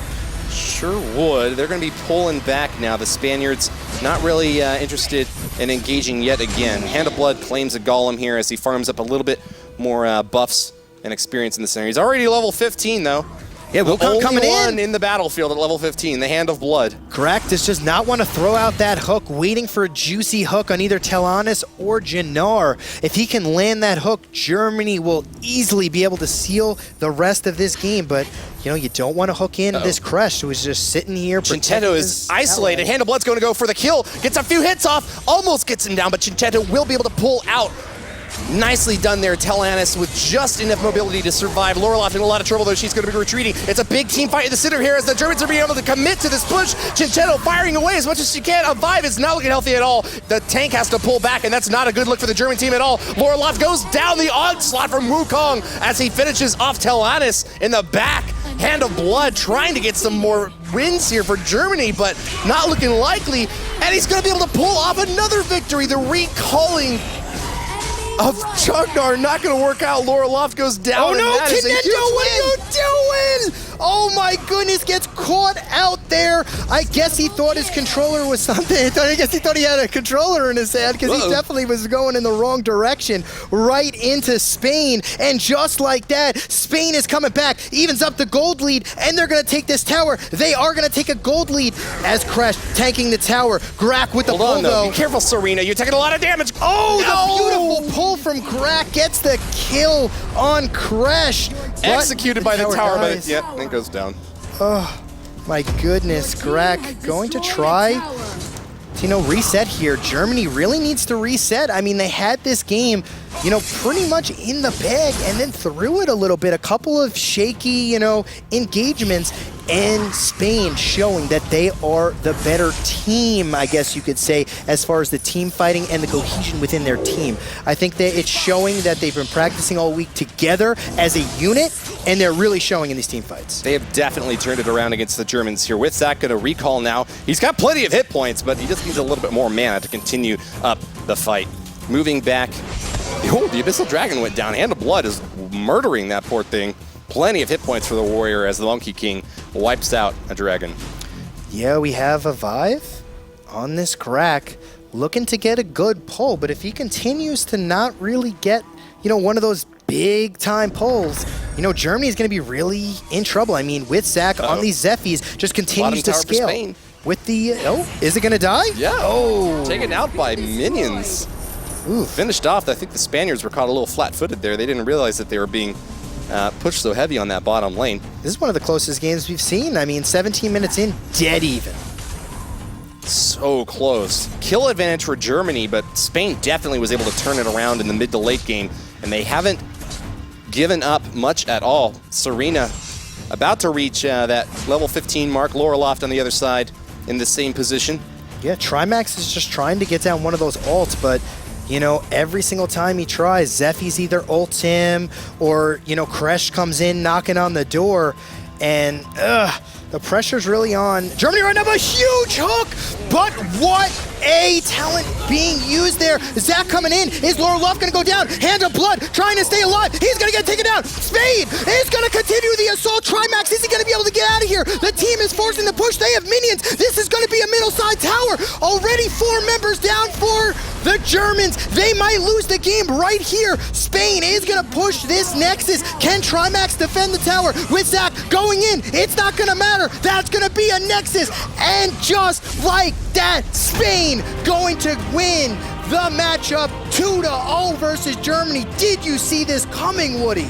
Did not see that turnaround, but you can never count out the Spaniards. The fact that they're so adept at these team fights definitely means that they earned that victory there, wiping out the competition. The snow sickle from Grak on the back, not enough to claim victory for the Germans this time, and this is a big hole in their armor now. The Spaniards have finally claimed another win and been able to turn this thing around. It's a 1-1 split now between the day's score overall. The Germans and the Spaniards dead even 1-1, but of course in the final standings the Germans way far ahead in Chatton. Yeah, they are, but Spain needed that victory and it showed. They must have been practicing all week. Those team fights from the Spanish influencers were on point. They definitely have been practicing and it has been showing unbelievable gameplay from the Spanish side. Wielding their influence to great destructive power. Excellent job to the Spaniards there.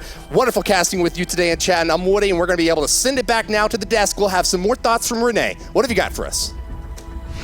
A second in silence in memory of the German streak. It just happened. It's over. 2-0 for Spain means Germany lost the first match. Of course, it wasn't your team. Your team still without a lose, but it is your country. They just lost 2-0 after what I would call the return of Hand of Blood on Wukong. We told them, like, yeah, you should go Batman, all of that, but my dear, that was crazy. He took kills left and right, really tried everything to bring his team onto the winning streak again, but it wasn't enough. No, it wasn't enough, sadly, but he did a really great job. He put his team like in front. They had like 1.5k gold more after just 5 minutes, so he did a really good job. But I think they had like a lack of team play because Greg was just standing in the top lane all the time. So there was also a moment like he was just standing there in a bush for 3-4 minutes. So yeah, Was it pushing with the wrong hero? Yes, definitely, because Greg isn't a pushing hero. Greg is more like a supporter, so he should have teamed up more, and I think it would have ended a little bit differently than now. But still, they did a great job, and they did what they could. Well, let's see. What are your thoughts about the game? It was a really good game, as we expected. Spanish did really well, because the German team was ahead and they played really good defensively, and they handled to come back and they, as the composition demands, they played a really good team fight, and they defended really well the Dark Slayer, and I think that's why we win. The first Dark Slayer went to Germany. We saw the Hand of Blood really tried everything to get the objectives. They got Abyssal Dragon, and then they went over to Dark Slayer, but nothing really came out of that. Why? I think they had too much respect from the Spanish team. I understand this, they're really strong. And there was like one team fight that changed everything, where Telenas got split and Hand of Blood tried to kill her. I think it was a nice try, but then they just kept on attacking instead of retreating. And I think it was like a big mistake in this game. Lil, you guys took a big step now forward to DreamHack, because you won your online match, you won the influencer match here, that's 6 points this week. Seems like you're on the road now. Yes, it's like that. We're on the road to DreamHack and we are really hyped about it. What do you do now? That means more practice, right? If you really go, how do you prepare for that? We have to train a lot because we are having mistakes in our games. And I think we need to try hard a little, and let's see if we can handle this. Now that the streak is over, that's also me. We talked about that during the game. Better the streak ends now for Germany than it does on the final at DreamHack, in case you make it there. Just assume you would. Does it take off pressure, you guys, now? No, not at all. So I mean, DreamHack's like a real big step from now here in Poland, and we have like also to train a lot, like every day and every night. So it's gonna be hard time before DreamHack even, and DreamHack like a way harder time. We see a Hand of Blood MVP for the German team, and it's Alvaro on the side of Spain. Really, that was one of those games where we see that it is about team play. It's not enough to have one like professional on your team, one that carries the team. It's a lot of weight to carry, and sometimes you need help for that. Is there anything you would have done differently when it comes to picking a hero that could support the carrying of Hand of Blood? It's a very difficult question, because I think they had a lot of good picks for supporting Hand of Blood, but they lacked a little bit of, taking everything out of these picks. So, but I think the champions were not bad. Sometimes it's just about how you master your heroes to make sure that you actually get the win. But now we got Parla with the interviews. Thank you so much, Renee. I'm here with one of the players from the winning team Spain, it's Alvaro, and then on my right, commiserations to Trimax and his squad. Firstly, from you, Trimax, what went wrong? We trained a lot with Crashed, but the Spanish team denied it twice, and they had a pretty tanky team, which is bad for such a assassin like Wukong, and yeah, that was key for them. Yeah, Alvaro, from your perspective, what was key? It looked like team composition worked very much in your favor, and those team fights, even sometimes when you didn't go in necessarily optimally, you came out on top. Yeah, for us, the controlling the jungle was the key. So in the first match, with Butterfly, he did really good, and on the second we had more issues in the jungle and we didn't have vision, so we had like trouble at the very beginning, but then in the late game, I think we managed to come back. Trimax, did you manage to get any tips out of your NPT cohorts, your friends? Because those guys are the best team here in the tournament. Did you practice with them at all? Did you get any tips from the NPT guys on your team? Just a few tips, like the Arcana and so on, and which items to build, but no more tips, I think. Okay, and so on your side of things, Alvaro, how was the practice schedule? Did you guys get much time together, or was it kind of like a rush to get here and be ready? Yeah, we tried to train a lot. I mean, as much as we could. It's very difficult to have 5 influencers at the time practicing, but we did a few times, and of course we try to train every week at least 2 or 3. So yeah.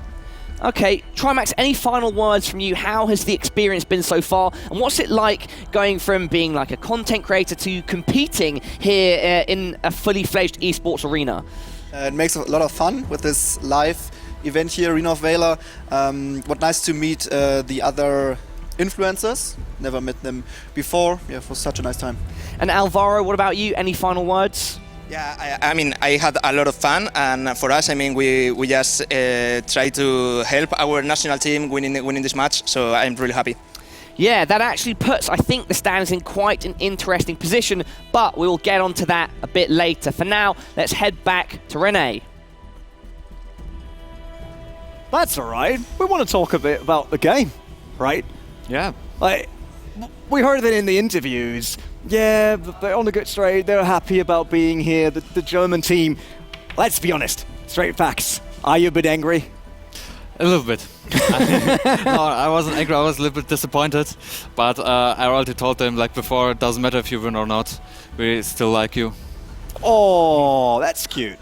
Doesn't matter if you win or not. Still like you. Any gifts now for your influencer team since they brought you on the way to DreamHack?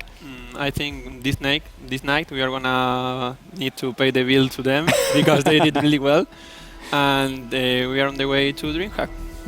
All right, Spanish NPT team just became Batman because they will pay the bill. We talked about that, but we're done for week 4. We're done and dusted over here in the arena. But don't miss more Arena of Valor action next Saturday. The last time we had to Katowice for the arena event before we go over to Sweden see the DreamHack final. So next week we will definitely find out who qualify. You should be here Saturday 5 p.m. CEST. See you there.